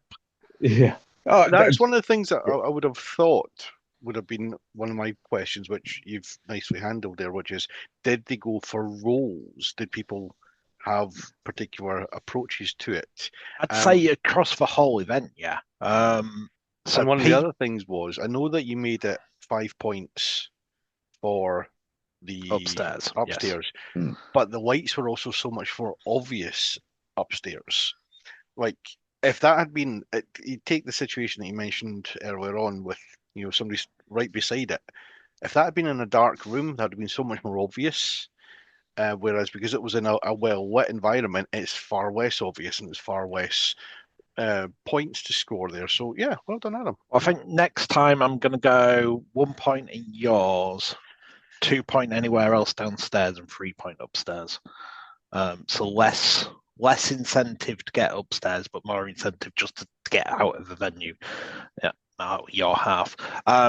So the final score on that one was 29 to blue team, 28 to red team. Wow. Yeah, real and it literally came down to blue team had got some in the back rooms of the dark section, which I'm never sure are meant to be in play, but having seen videos of the airsoft as they do it, so yeah, it seems like a little, almost an add-on to the arena, doesn't it? It seems like I think it's where the old toilets used to be from the hygiene place before. Yeah. I mean, there are entrances like on all sides of it, but it just seems, compared to the dark room, it seems like it's sort of an afterthought almost. Yeah, and I think that's probably what Ross used to his advantage by plonking his reactor in there, because he thought, well, we're not going to get upstairs. Everyone's upstairs fighting for that, so we'll pop them in this side room, and see if it works. And it did. Yep. Yeah, all in all, really enjoyed that. Worked better than I expected.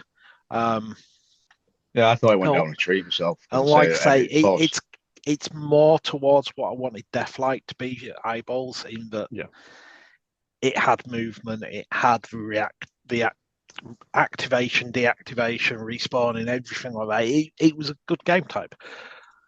So yeah, I think it would play well in the Eyeballs arena.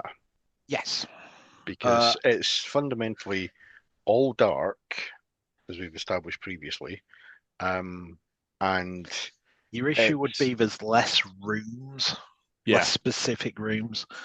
But that would mean there would be more likely to get fought over. Yeah. It would be like Flux, but with lights. Yeah. Kind of. I think the way it played at Unit 26 for me justified having the reactors versus Flux tiles, because a Flux tile's all well and good. You just need to flip it to your team. Whereas because you could both place them in a room, which one was activated determined who scored. If no one scored, if both, and it actually made them more than just extra illumination, which is what they kind of felt like at Eyeballs 3. Yeah. So yeah, But you need the extra illumination. Oh yeah, absolutely we did. Yeah. Yeah, because it was dark as anything. But yeah, Next one, then? Yeah. So next one. So I'd taken the domination box, my fancy multi-game type speakers in the spawns, but it ran out of power. And I charged it before I went, or at least I thought I'd charged it before I went. Mm-hmm. I should have known, given all the other problems I had with that box, it wasn't charging. So as a pass-through cable, doesn't work. So the plan was to do control switch and domination with it. And obviously it stopped working, so we couldn't do those. There was a request to do some more seek and destroy, but what I went with was not so much an awfuls round, but it was an awfuls round. We branded it as less good because a lot of people had got stuff that wasn't quite 1 joule, but wasn't, say, under 100. So I was using my sledge fire with a single shell. Some people, I think, were using Fury X's, which 130, so it's not perfect. I think I was going to use my Fury X until what happened, but yeah. Yes, you'll come to that one. So it was team deathmatch with less good or more awful blasters. Which it was a close game again. Final score was a red win again, which was most of the day, but 43 versus 50. So it was a 50 life count up, and our blue team hit 50 quite, I wouldn't say too quickly, but quick enough to know that we were losing. But I think I contributed quite heavily there because I was using my sledge fire. I love my sledge fire, especially singled. And the only thing is, when you've gone from having a B car or some kind of like accurate device, you start noticing just how much of an impact that makes. So I am wondering. Your B car doesn't work. Some of them do.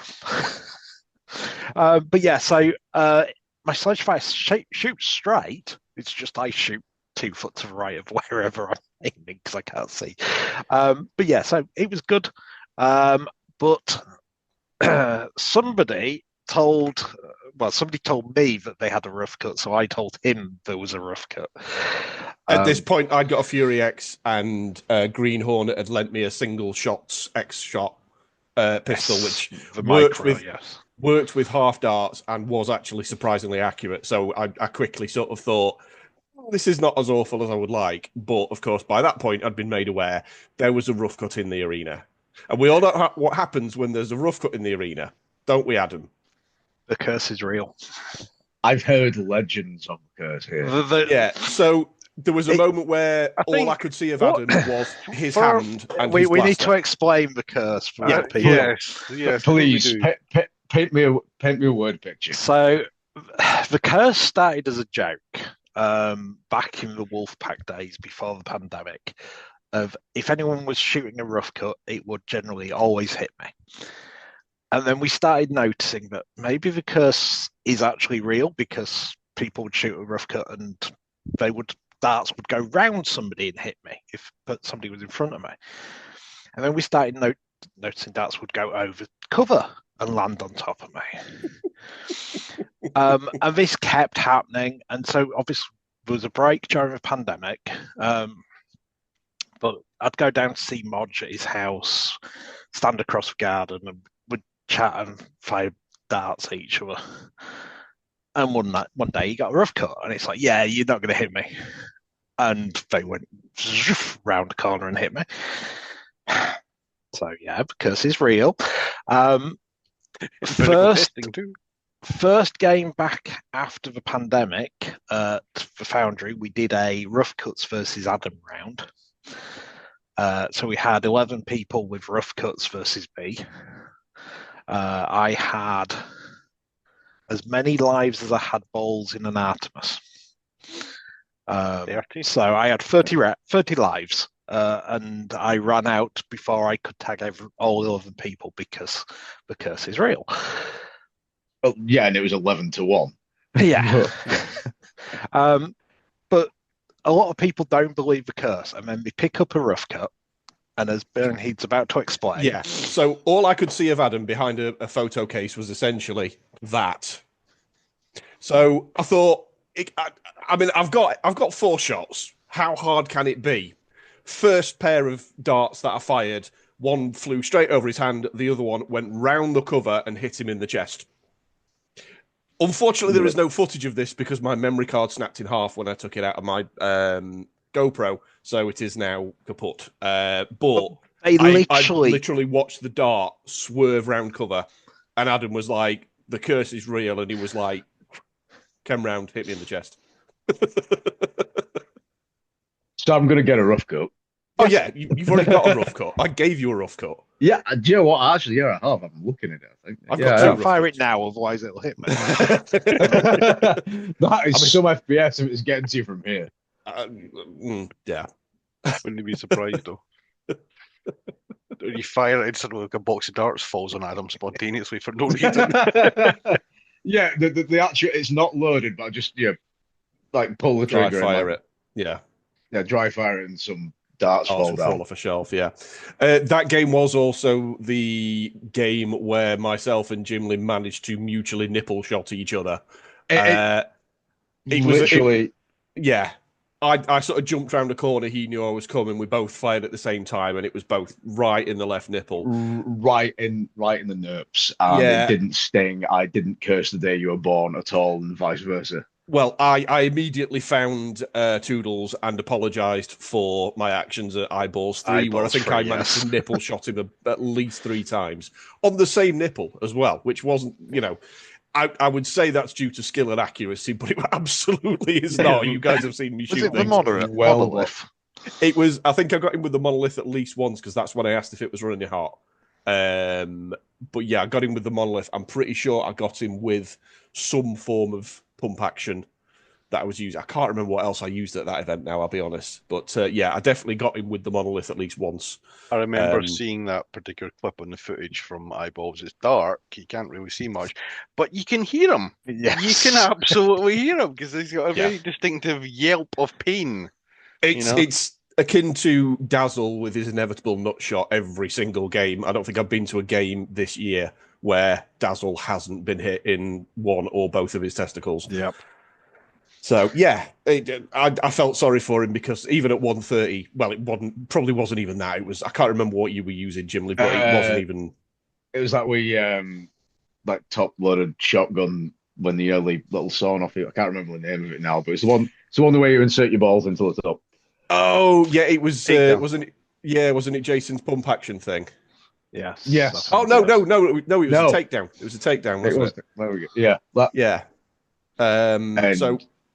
I I just freshly loaded it as well. Like maybe if fired one round and I was popping around like the corner, and you coming around and mutual nipple shot and curse the day you were born. You were not the first time. That was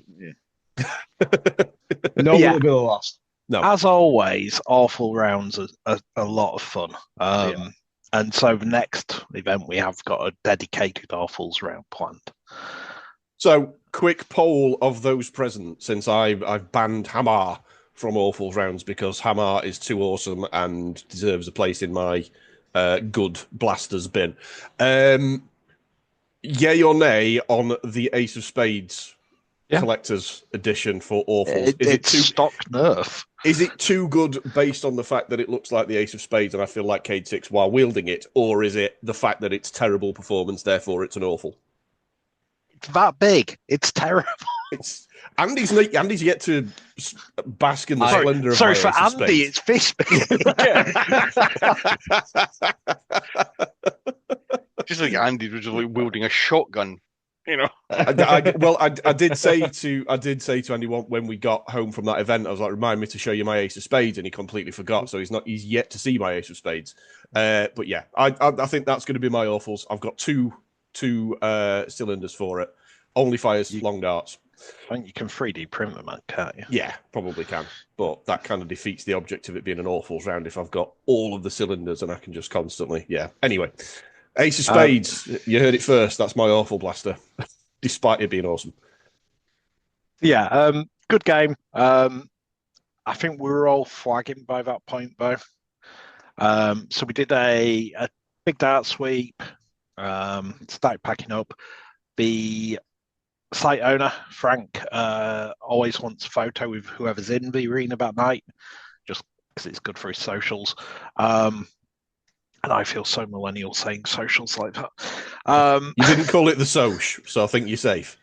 But yeah, so obviously we all went in. We all took blasters in and pulled silly poses. I'm sure somebody can throw up Gymli's pose on the screen. Now, see, I want to raise a point of contention here. Now. He claims he didn't flex. He claims he didn't. I want to raise a point of contention here. I wasn't flexing. I was trying to go for a James Bond pose. And he was like that with his guns quite clearly flexed. No, I was like that, but look, it's not my fault that it's not my fault I'm unbelievably muscular and sexy, obviously. I mean, I'd say that with mostly irony, but still. Point is, Gymli brought guns to a blaster fight. Yeah, he did. Yeah. I gave Handy... Did he do that Henry Cavill reloading the arms thing that was, halfway through? Which I'm now going to do. Like, I'm going to do every single amount of... That needs to be part of your reload process now. Yeah. Absolutely. It's like I gave Hanvi an awkward boner and he didn't show the boner off. It was just... No, he stood there like that, and he stood there, rather than literally told him he should have held it down by his side and stood slightly side on so that the tachi stuck out in a rather suggestive pose, but he chose to go all sensible with it. So he's got some class compared to you three. Yeah. That's not difficult. That is setting the bar like unbelievably low. That's setting the bar so low even Andy has to climb over it. Yeah, I would be able to reach it. The bar is that low. And then, as suggested by Frank last time and this time, we ended with a last man standing. And I went back to one of my old Wolfpack ones of 3 darts only. So you can take any blaster you want. You can only take 3 darts in with you, and anything you fire, you can reload off what's being fired at you or what's on the floor, which is a good way of making sure anything that we've missed in the dart sweep is also then picked up. Mm-hmm. I took in the Firefly, my shell-fed shotgun, which is amazing. It's just terrible for trying to reload when you've only got 3 darts, because that's 3 shells that you've to pull the mag out. Not my wisest move. Did you? No. But I got some good shots with it. I think I took out TBR and Dazzle with it. So I saw that one out because I was dead by that point, and I was also packing away for 2. So yeah, I was applying DP to my knees. So and flexing into a mirror, obviously. yeah. We did about 5.5 hours worth of games with a decent pace, I'd say. Most still fairly well paced. Most game types were like 10 or 15 minutes a piece. So some of them, like Seek and Destroy, just let run until people seem to be flagging, rather than it being a specific 10-minute. But yeah, all in all, good set of games. Very happy with, obviously, Seek and Destroy, Peking Duck with 2 ducks, Duck Hunt with 2 nests, Meltdown. So yeah, from my point of view, went very well, other than Hans' obvious injury at the start. Which is quite honestly Hans' fault, but you know. Yeah, he fought the wall, and the wall won. Yeah. So, is my memory playing tricks on me, or has Han dislocated his shoulder at an event before? Yes. I seem to remember at Dishforth. Possibly, but he missed one of the first Nerf Manias because of a dislocated shoulder. So it seems to be a recurring. Yeah. I seem to remember him doing it at Dishforth, though. I've got a feeling he did at Dishforth. Didn't may be Han also imagining come that, away but- with extreme tinnitus and hearing loss? He after did, the- yes. I mean, Han has lots of trauma from Dishforth, quite fairly, but yeah. Two of the BFGs going off at his feet, one of which that did all 8 primers. Yeah, In the it's a lot. CQB, which is very close proximity, so And very loud. Just for Gymli's benefit, the grenades that I had, but about 6 times the volume in a very closed in corridor. Yeah, that would have dislocated his eyeballs. Yeah. Yeah. I remember. I think Sarah. I think Sarah got caught out by a BFG inside one of. It was a bar building at 5. Once purely accidental, wasn't intentional, but one of the BFGs went off inside of it, and it was the equivalent of getting like sonically squished as it reverberated around. Yeah. She was definitely. She was a wee bit shaken up after it. So I have only the greatest amount of sympathy for Han catching all of them at once. Yeah. So instead of cap gun caps, they fire shotgun primers. Primers, yeah. So you can imagine how loud that is. Wee bit loud. Yeah. You definitely if they go off in an open area, that's not too bad. You definitely hear them. And in the closed area, like you feel it as What? well. Yeah. What? Yeah. Just all of a sudden, for the rest of your life, you can just hear. So which for all of us is probably part of the course, actually. There's some highlights that we've not discussed. Because I can't remember which game we were in. So there was a point where I threw a grenade at. I think it was you Boneheed. You did throw one at me, and it basically, I saw him throw the grenade, and I saw the grenade go up, bounce off a photo cage, and land at his own feet. Right at my own feet. At which point, obviously, I took pity on him and didn't shoot him directly in the chest several times. There was one where I threw it and caught the edge of a travel box, and it blew up right next to me because I'd totally misthrown it. Yeah. I threw one at Darren. Dazzle, and it bounced off a wall onto a case at chest height, up onto one of the higher ones, bounced off that back there, bounced up, and then landed at my feet. I did not have a good set of grenade throws that event. And then I picked that grenade up and threw it at Dazzle again, which went off, but then blew the top apart. So yeah, we started to get to the. Sorry, go on, Gymli. No, go ahead. I cut you off. I was just going to say we've started to get to the point where we're seeing failures. Yeah, the Fulcrum grenades are starting to fail. To be fair to them, they've made they've paid for themselves by this point. They don't owe us anything. We were discussing this. So I've done 18 months worth of events with them. Yeah, and this is the first in-game failure I've had. Yeah, and what I've done is I've glued it. It'll probably last another one event, and then I'll replace it. Yeah. So I don't mind. 3D printed. Yeah. And that's the thing. They're not cheap, but they are something that ultimately will eventually break. So we're buying use them them with in that a in mind. CQB area on concrete. Yeah. They're going to break at some them point. against hard targets, essentially. But getting 18 months worth out of use out of them is pretty phenomenal. More than happy. Yeah. Especially because I generally play in CQB. I think there's only been 2 events where grenades haven't been allowed in the last 18 months. So. And before that, I think we used a lot of FIBs. Or AirTag, yeah. Or AirTag ones. And again, I think only one of the multitude of FIB grenades I had actually had a mechanical failure in terms of the printing. The other ones is I'd actually fiddled with the setting and the screw height, and then basically I never quite got it right again, so it was always prone to misfiring.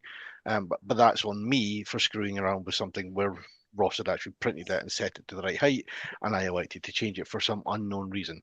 So that it's in terms of what you pay for them, because as we said, they're not the cheapest, but they are really good quality. value. I tend to find they go off much more reliably than the FIB/AirTac grenades. And the other thing as well, because it's 8 caps versus 1, it's a much louder bang. Much so you louder, know when, you know when one of those has gone off in your vicinity because there's, it's just so much louder. Gymli, you had a story about grenades. Go for it. As a story about grenades, in terms of highlights, like I remember I ran round a corner, a grenade went off at my back, and as I was turning round to go to respawn, I walked into Ember again, who just went waved at me with a little smile and shot me just as I'd been grenading there. So I'm like, I'll go and yeah, fantastic. At the moment, Blue hasn't booked space for the next one, so you're okay. You won't get shot by Ember. I might actually, last more than 3 last seconds. more than 5 seconds. I mean, you have still got Dazzle, Han, and Ross to contend with. And by no Josh means. and Page. Oh God, Josh and Page as well. Jeebus. Yeah. I didn't say I'd last 4 seconds. I'm just saying I'd last more than 3. But So there I'm are more talking small, like fast fractional. people at this one. So yeah. But one of the questions I have is obviously you've done eyeballs with rivals, which is inaccurate at the best of times. This was, I think, your first one duel event. And I know from my personal experience, going from, say, 100, 130 to one duel, it's a huge step up. And then 200 is another huge step up from that. So how did you find it? Because I said to these guys originally, he's going to come away from it going, they go where I point them. Yeah. How I found it, I found that, the darts went further and more in tune to where I pointed them, as you quite rightly said. Yeah. I did curse the extra, like that little bit extra, when I got the aforementioned shot in the nipple. But in terms of the difference between the blasters, because with Rival you've mostly used springers. How did you find going from a springer to an actual proper flywheeler? I think my biggest what I noticed more was accuracy, and I was able to, because I think also with the style of blaster I was using, it was more in line with where my eyes were going. It was more natural to follow it with where my eyes were going, and therefore I was hitting things also more. Helps you were using a Nightingale, so it's pistol. Yeah. It's more pointable. You're not having to kind of do that. Get behind it. Yeah. As discussed, I think because of there's a lot of narrow areas, and while I'm not particularly tall that way, I am that way, so I would have been bashing into things. There were lots of places I didn't fit through walking straight forward. I'll be honest with that, and that's more due to my general poor diet and girth than the fact that some of the corridors are quite narrow. Yeah. I found the accuracy was probably the biggest jump. Cause I became numb to the extra power, if you like, after a while. So after when notice getting shot. I do for about the first 2 or 3 shots. Yeah, sure. I always go, "Oh, why am I doing this?" Yeah, the first couple of tags, I very much went, "Oh, that chips, that's a bit thing." And then after a while, it's like, "Oh, yeah, it's just a thing." Yeah. I think you one of the things with 100 is I always feel as if it's because 100's so low powered, it's you're sitting thinking, did I actually get hit? Did I get hit? Whereas I always find 100, I end up with more welts because I'm having to get closer to hit somebody. And then people putting more rounds into you because they're not sure you felt them. So I come away from 100 with more welts than I do for 200. Sure. I think one thing that I notice as well, particularly when we do an awfuls round at the end, is I'm used to the accuracy and range of 130/1 duel. Yes. And then I go to a rough cut and would be lucky if I'm not shooting at Adam. I would be lucky if I could hit from ear to the end of my own nose. So, I definitely think the awfuls round is good for that because it kind of humbles you a little bit, particularly if you've been firing a Diana or something super accurate and super zappy at the beginning. You then go to something that can barely clear your own toes, and you're having to get up close and personal or just get a rough cut and aim at Adam. Yeah. So yeah, I do think the Awfuls round is an absolute blinder, and FIB's sort of introduction to that into the hobby is a master stroke, and I think we should do that at more games. We've been doing Awfuls rounds for years. It's just it kind of fell out of favour for a while. I think because everyone had new shiny to play with. People didn't want to play with. To be fair, we did it at, was it Foxtrot, where we did the bucket of pistols. Bag of blasters, yeah. Yeah, we did bucket of, or whatever it was, and they were terrible. I've got things no like recollection of that whatsoever. It was Flip Furies, Sweet Revengers, hammer shots, everything, strong arms, like Lawbringers, things like that. Yeah. So I got absolutely no recollection of that. I love 60 blasters in a bag. All the darts are preloaded, so all you've got is those number of shots. Yeah. And you can steal blasters because you put them down when you're tagged. Yeah, when you tag, you drop your blaster and you can pick them up and steal them and bring them back to your spawn point. But it's one I've stolen off Captain Xavier and made my own. I ran it at Kill Factory a few times, and then.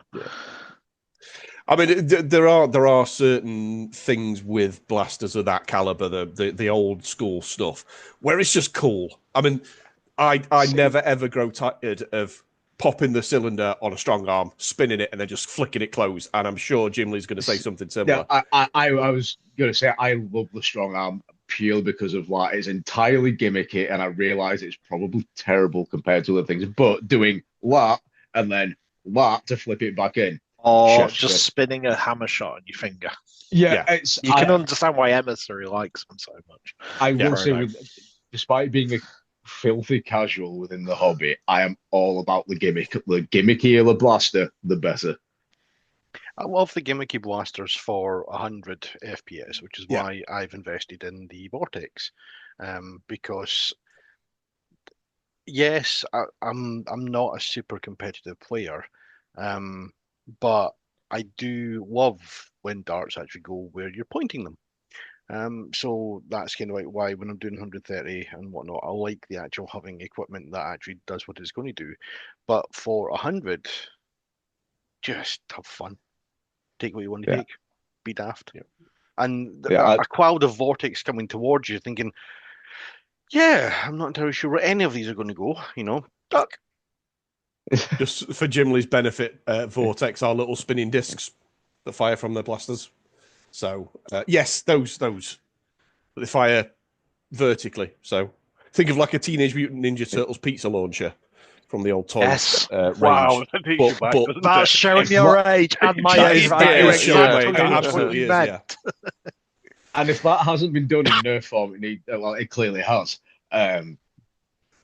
My TMNT blaster fires short darts, but I've got Donatello in. You haven't Chris brought Vector it form. out for ages. I haven't. No, do you know what? The main reason why I haven't is because I made the mistake of buying a Phoenix, and if I want full auto at a 1 Joule or below event, I've got other options. So the Meowser takes straight talons.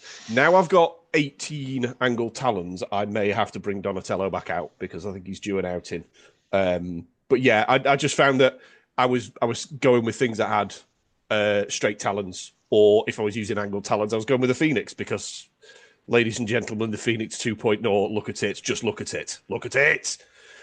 I have one. I loved it up until the point that it basically died, and it's now with somebody who I trust to completely overhaul it. But mine is completely stock, so mine's literally got a button that goes from thud thud thud to burr. It's the same FPS regardless, but it's just the rate of fire that changes. Yeah, it's like a triple set of flywheels. It's very much one niche approach to it, which is that postcode there, get rid of it. Everything in that general direction must die. I think there's Enemies, footage. enemies at East, getting rid of East. Yeah. Yeah, there is footage of me from one of the Dishfist games. It would have been the last one that Spartan did before Kill Factory went there. Skeleton round it was. And it was the skeleton round. And I've got it on probably 4 or 5 rounds a second, thinking I'll conserve ammo here. And I'm just like, pop, pop, pop, pop, pop, pop, pop. I'm like, oh, this is pretty good, getting tags at distance. And then I turn the knob, and you can just visibly hear me like, oh, I like this thing. This is good. Because it goes up to sort of 6-7 rounds per second, which is about the sweet spot. And I'm just sort of there, just. It goes faster than 7. It does. Rounds. It does, but I think the sweet spot is about. Sweet spot is yeah, about 6 or 7 darts per second. It keeps people's head down without wasting all your ammo. Yeah. No. But if you want to put a full magazine in the particular postcode, it's yeah, I mean, turn the Phoenix up to 11, and it's 18 darts in as quick as you can pull the trigger. But ideally, you want to be able to at least tap off a couple of 3-4 round bursts with it. And that's why not to say that to Josh to basically say, go and replace that smart board with your own custom one, and I will just give you money to do it. Yeah, because I love the Phoenix. Sarah loves hers, and it is very much the whole idea of, I don't want to go back to having it just on its own. It's a case of, I now will make sure that is essentially like whatever, smart board one. I'll just get him to design one for it, because he's a pretty sharp with that. A very clever lad. He is. He's a very clever lad. As we mentioned earlier on this very call, totally not another call that was on another day or anything. We want to keep guys like that in the hobby because they're the sort of people that are going to bring them more, bring in more people and keep other people interested. He's brought his whole family in. Yeah, exactly, exactly, and he's also going to help innovate some of the tech that we use as well. So absolutely, I did. I've still to sort of organise it with him, but I am definitely going to. If we don't do one for his garden events, we will definitely see about getting him on to the designer showcase. Possibly, yeah. You know what? I like the idea actually. Yes. You know what? Just let's face it. Just show off a Python and show off Fenrir. Yeah, show off. Yeah. I like that. Let's face it. I want a Python. Yeah. Yeah, I don't know enough about it. Again, I haven't seen. Imagine a Mossberg shotgun that takes Talon mags. That's what it looks like.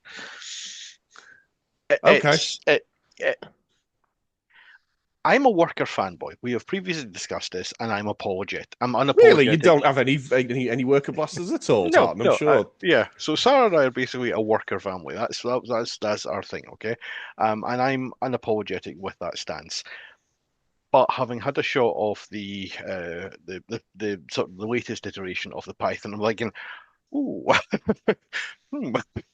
we might have to pick one of these up, because it is bloody brilliant. It is beautiful. It is everything about he's fixed so many things that weren't. It wasn't. I'm going to say it wasn't bad when I had to play at Dishfith. It wasn't, but there is good. And then there's excelling, and it's a case of that's going to win. That'll be So I believe the plans are that he should have them down at Foam Fest to show off, and I probably expect him to be selling a few of them because it would be lovely. Because I think the chap needs some definite recognition for his absolute stellar efforts. I mean, I haven't tried one. I want one, but then it's meth for me to toddle. So yes, you have zero self-control, as we've previously established. Haven't seen it. Don't know what it's like. Don't know what it looks like. Don't know how it performs. Womp. Yeah, womp. Shut up and take my money. Yeah. You're the embodiment of zero impulse control, my friend. And that's fine. Now, is there anything else to say about this before we give Adam a little slot to talk about next events coming up? Not from my point of view. We've covered games, we've covered highlights, we've covered the fact that it's a great venue and Frank's very welcoming. He is. Frank's an absolute lad. I'll give him his due. He's spot on. As Adam said, he's really welcoming. He explains his role really well. He tells you what to do if there's an injury. He mans the arena. He makes it very clear that he loves the fact that he doesn't have to do any work when we play there, which is something I can quite frankly get behind. Yeah, 100% behind that. Yeah, and he's just generally, you enjoy being at that venue with him because you're going to have a good time regardless of, what goes in the arena. Is a good guy, really good venue owner / organizer. So yeah. Yeah. Also, Frank does seem genuinely interested in some of the stuff that we do in Nerf as well. Like obviously he's used to the airsoft stuff, which is much higher rate of fire, much more technical. But he actually kind of enjoys some of the jank that comes with Nerf, and he's looked at blasters and examined them and been like, yeah, that's pretty cool. And that's refreshing because normally it's airsoft. Oh, we'll have to let these Nerfers in, because otherwise they won't shut up, sort of thing. Whereas Frank just seems like he genuinely enjoys us being there, which is good. Yeah, and that's lovely. I think the only thing is that I just wish it was 60 miles this way. Yeah. If it was a bit more centralized, that's and that is a tiny thing because the locations you just have to go where they are, Yeah. But and Beat's going to Leeds.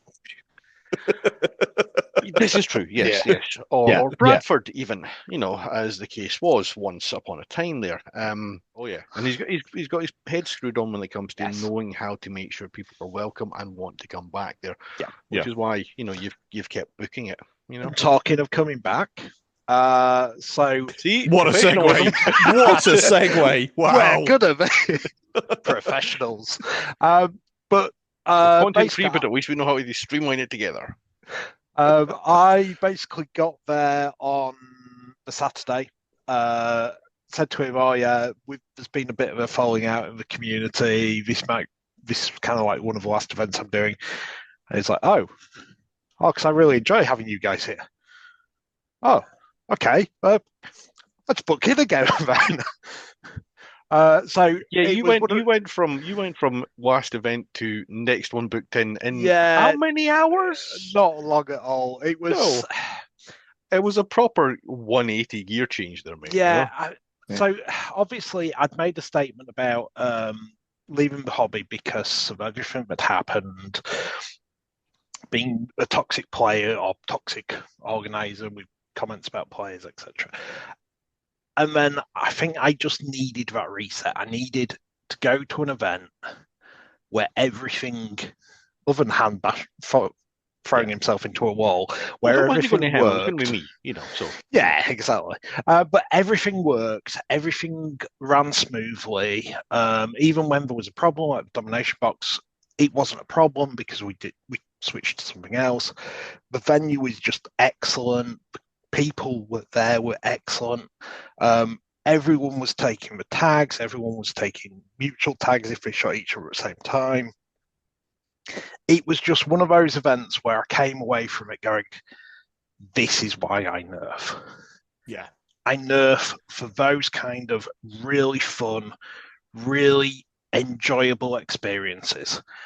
And I think I'd got myself into a situation of just trying to get trigger time. And we covered this in the call that is now no longer available. It's because we've got all these different groups in the hobby of people who want only high FPS, people who want family friendly, people who want one jewel, people who want CQB, people who want open arenas, people who want milsim, kind of super tactical. And we've got so few events, you get very conflicting groups at these events. Whereas I think everyone who came to Highway to Hell went there for fun. Yeah. But I'd absolutely echo that. I think there was it's no one of the most egos, enjoyable there was events no I've been to. attitudes. Everyone there was just having fun, being casual, and whether they won or lost didn't matter. So Red Team absolutely annihilated pretty much every game. But I don't think anyone cared because the games were either so close that it was like 4 deaths in it, or they were such a whitewash, but we'd had so much fun doing it. Yeah. And then it was that good balance, I think, between where you absolutely dominate but no one's enjoying themselves, but we weren't dominating where the enemy team didn't feel like they had a chance. They still had that fight. We still kicked their asses, but you were still enjoying getting tagged. You were still getting tagged yourself.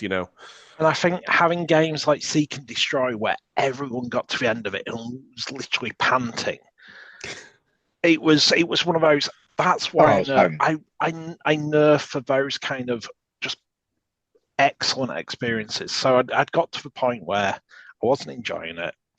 That reset it. So I got in the car home, and it's like tap tap tap. What dates have you got available? So I'm like, guys, can we do June? Can we do July? Can we do August? Can we do September? And obviously we've got there's the Humber event that FIB have now taken on in June, which is in a disused quarry that's huge, microclimate of its own, hills, Afghanistan-style firebase, looks amazing. July's obviously Foam Fest. Gymli doesn't know about yet, so keep quiet. Okay. Know about what? 200 FPS introduction. You're going to enjoy it. 200 FPS to the testicles. Yeah. Whether you like it or not.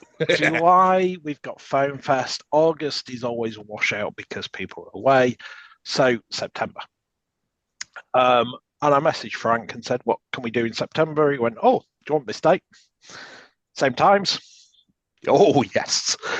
So within, I don't even think I'd got back home before I'd booked the next one in. I was still texting Discord and these guys on the way home going, hypothetically, if we were to do a wrestling retirement. So it's the Ozzy Osbourne farewell tour is what it is, isn't it? Let's be honest. It really was a 180, but I needed that reset. I needed an event that really kind of made me realize I can play 200, but I go to 200 events because I go with people I enjoy going with. I can do family-friendly grunt nerf things if they ever run because I can take silly stuff and have fun, and it's because people I go with. But one duel CQB in an arena that is just so much fun is where I am happiest, and that's why I've booked again. So September is Hell on Earth or Hull on Earth. Hull on Nerf. Hull on Nerf, yeah. I can't even get my own event names right. I mean, you can't even count 30 seconds. 30 seconds. Although, reminds me, I need to address that elephant when I need you've the done on back, the point you're on. Go for it. Carry on. So I booked in. I put up 20 places. Within, I think, 3 hours, we had 22 players booked on. So yeah, there's obviously people wanting to play there, and people quite happy to go again. The event is fully booked. We can go past 22.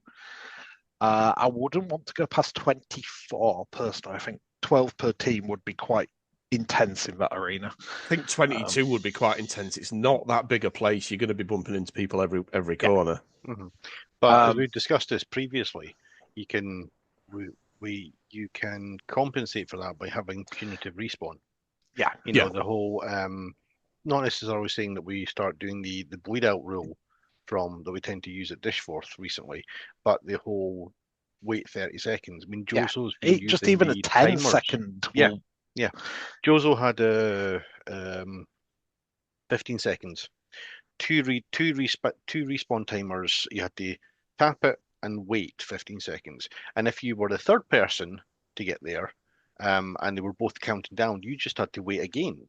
So that worked really well for being able to make sure that if you tagged a lot of people, it wasn't just everybody runs back and everybody sort of comes running back in. You get a trickle back again. So if you were getting overrun, you really had to sort of like pay attention and start having that. I'm not wanting to say the word tactical rethink of how to reclaim ground, but you definitely couldn't just I'm back in and run off. One of the respawns I've always wanted to try is waves. So I've got gym timers that will do 30-second waves. So you respawn on the 30. maybe we try that next time. Yeah. But yeah, so the game types are up, much the same. I can't remember what I've tweaked, but we're going to try Seek and Destroy again because, like I said earlier in the call, This call, honest. this call, honest, This exact call. Yes. like I said earlier in the call, I want to know whether that was just the perfect storm of situation on the last Seek and Destroy, or whether it is going to be as good next time. Obviously, if we've got 22 people, those chains could be crazy, or you might have more people with a mutual trading death, so that will be interesting. We're doing a dedicated Awfuls round. So we'll see what people bring and how many people bring rough cuts, because we're also doing a rough cuts versus Adams round. So I'm going to have to bring 2 Awfuls to this one. So yes. rough cut just to shoot at Adam with, and then the only card Another I rough need. cut to shoot at Adam. As I say, so it'll be more of the same. It's a lot of the same people, but more. So all of the modules are coming. All of the FIP are coming. So Josh and Paige. Unfortunately, Blue and Ember haven't booked a slot. So Yes. I'm kidding. you'll be happy. No, I mean that's a shame because I do enjoy Blue and Ember being there. Yeah, They tend to make it Blue's a quite really fun. good player, and Ember's just a mean badass who A scares tiny me. ball of Oh, energy. yeah. Yeah. Oh, Because yeah. given she's only done, I think, 3 or 4 events, she is lethal. Yeah. She just Oh, seems to appear. She makes no noise, and even when she's tagged you, like you say, she goes. And then runs off. Ember, It's the equivalent Ember, of Ross's. colon, Yeah. Ember, colon, the smiling assassin. Yeah, absolutely. Yeah. Like so Han, but smaller. And without bashing into walls. Yeah. With both shoulders intact. Han's getting a lot of stick this episode. We need big to get love him to on for an Han, 'cause episode. we do like him, but yeah, it just maybe don't fight the wall because yeah. Well, considering how much grief you two give me over my repeated falling style, yeah, you know what? It's all fair game because you have given me grief when I'm not even in the room. I've got recording you two slating me when I'm not even there. Right? Yep.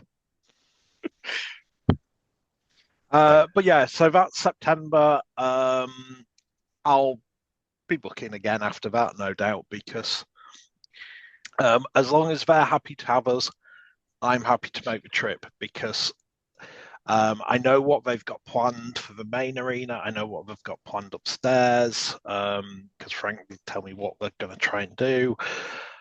So I'm quite excited. Yeah. I mean, just on the subject of Blind Geek's Ozzy Osbourne retirement, the last Judas Priest gig ever, I do think that event was probably...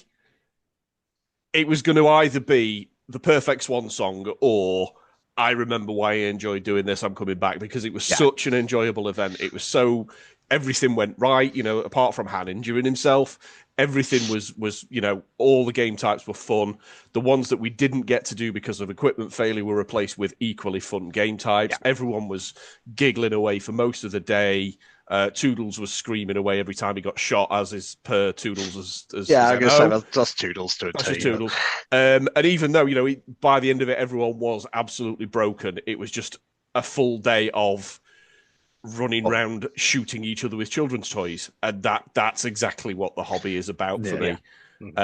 So I think while I can appreciate, yes, it was a bit of a 180. I totally understand why I haven't attended the event, because it was one of the most enjoyable events I've been to, and I realise that I am the newbie, but it was still a highlight for me in terms of my Nerf career. So you're not that much of a newbie anymore. You've done 2 years. I'm still the FNG. I'm still the the upstart. Andy might be a filthy casual, but I'm still 200 blasters deep. Anything else to say in closing then? Eyeballs next month. Again, there is spaces on eyeballs if this goes out before May 10th. I'll try and I'm going on a run of night shifts. Yeah, because it's public service and it's technically 2 weeks surrounding Easter. They won't let me change my shifts, so I'm having to do a run of night shifts, which I rarely do. So I'll probably sit up, try and get myself into the body clock for doing night shifts, and therefore probably maybe even just after this, just simply edit it and get it up. And so if it appears later on tonight, don't be surprised. Yeah. At least you've only got Monday. 1 night's worth of footage to edit. Yeah. Yeah. Sure. So with that, I think what we can do is we can nicely wrap up the call, say thank you to each of my guests there, and we shall be back for episode 14, which is, I think, possibly going to be Foam Dark Thunder Pro 3, which will be at the end of May. We might have one before then. I don't know. I'm kind of making this up as I go along. So yeah, you know what? If nothing else, would think we're professionals. Yes. Sure. Professionals. Don't use that dirty word in front of me. Professionals. So casual. Yeah. So this has been Bye, everyone. This has been episode 13. Thank you. See you all next time.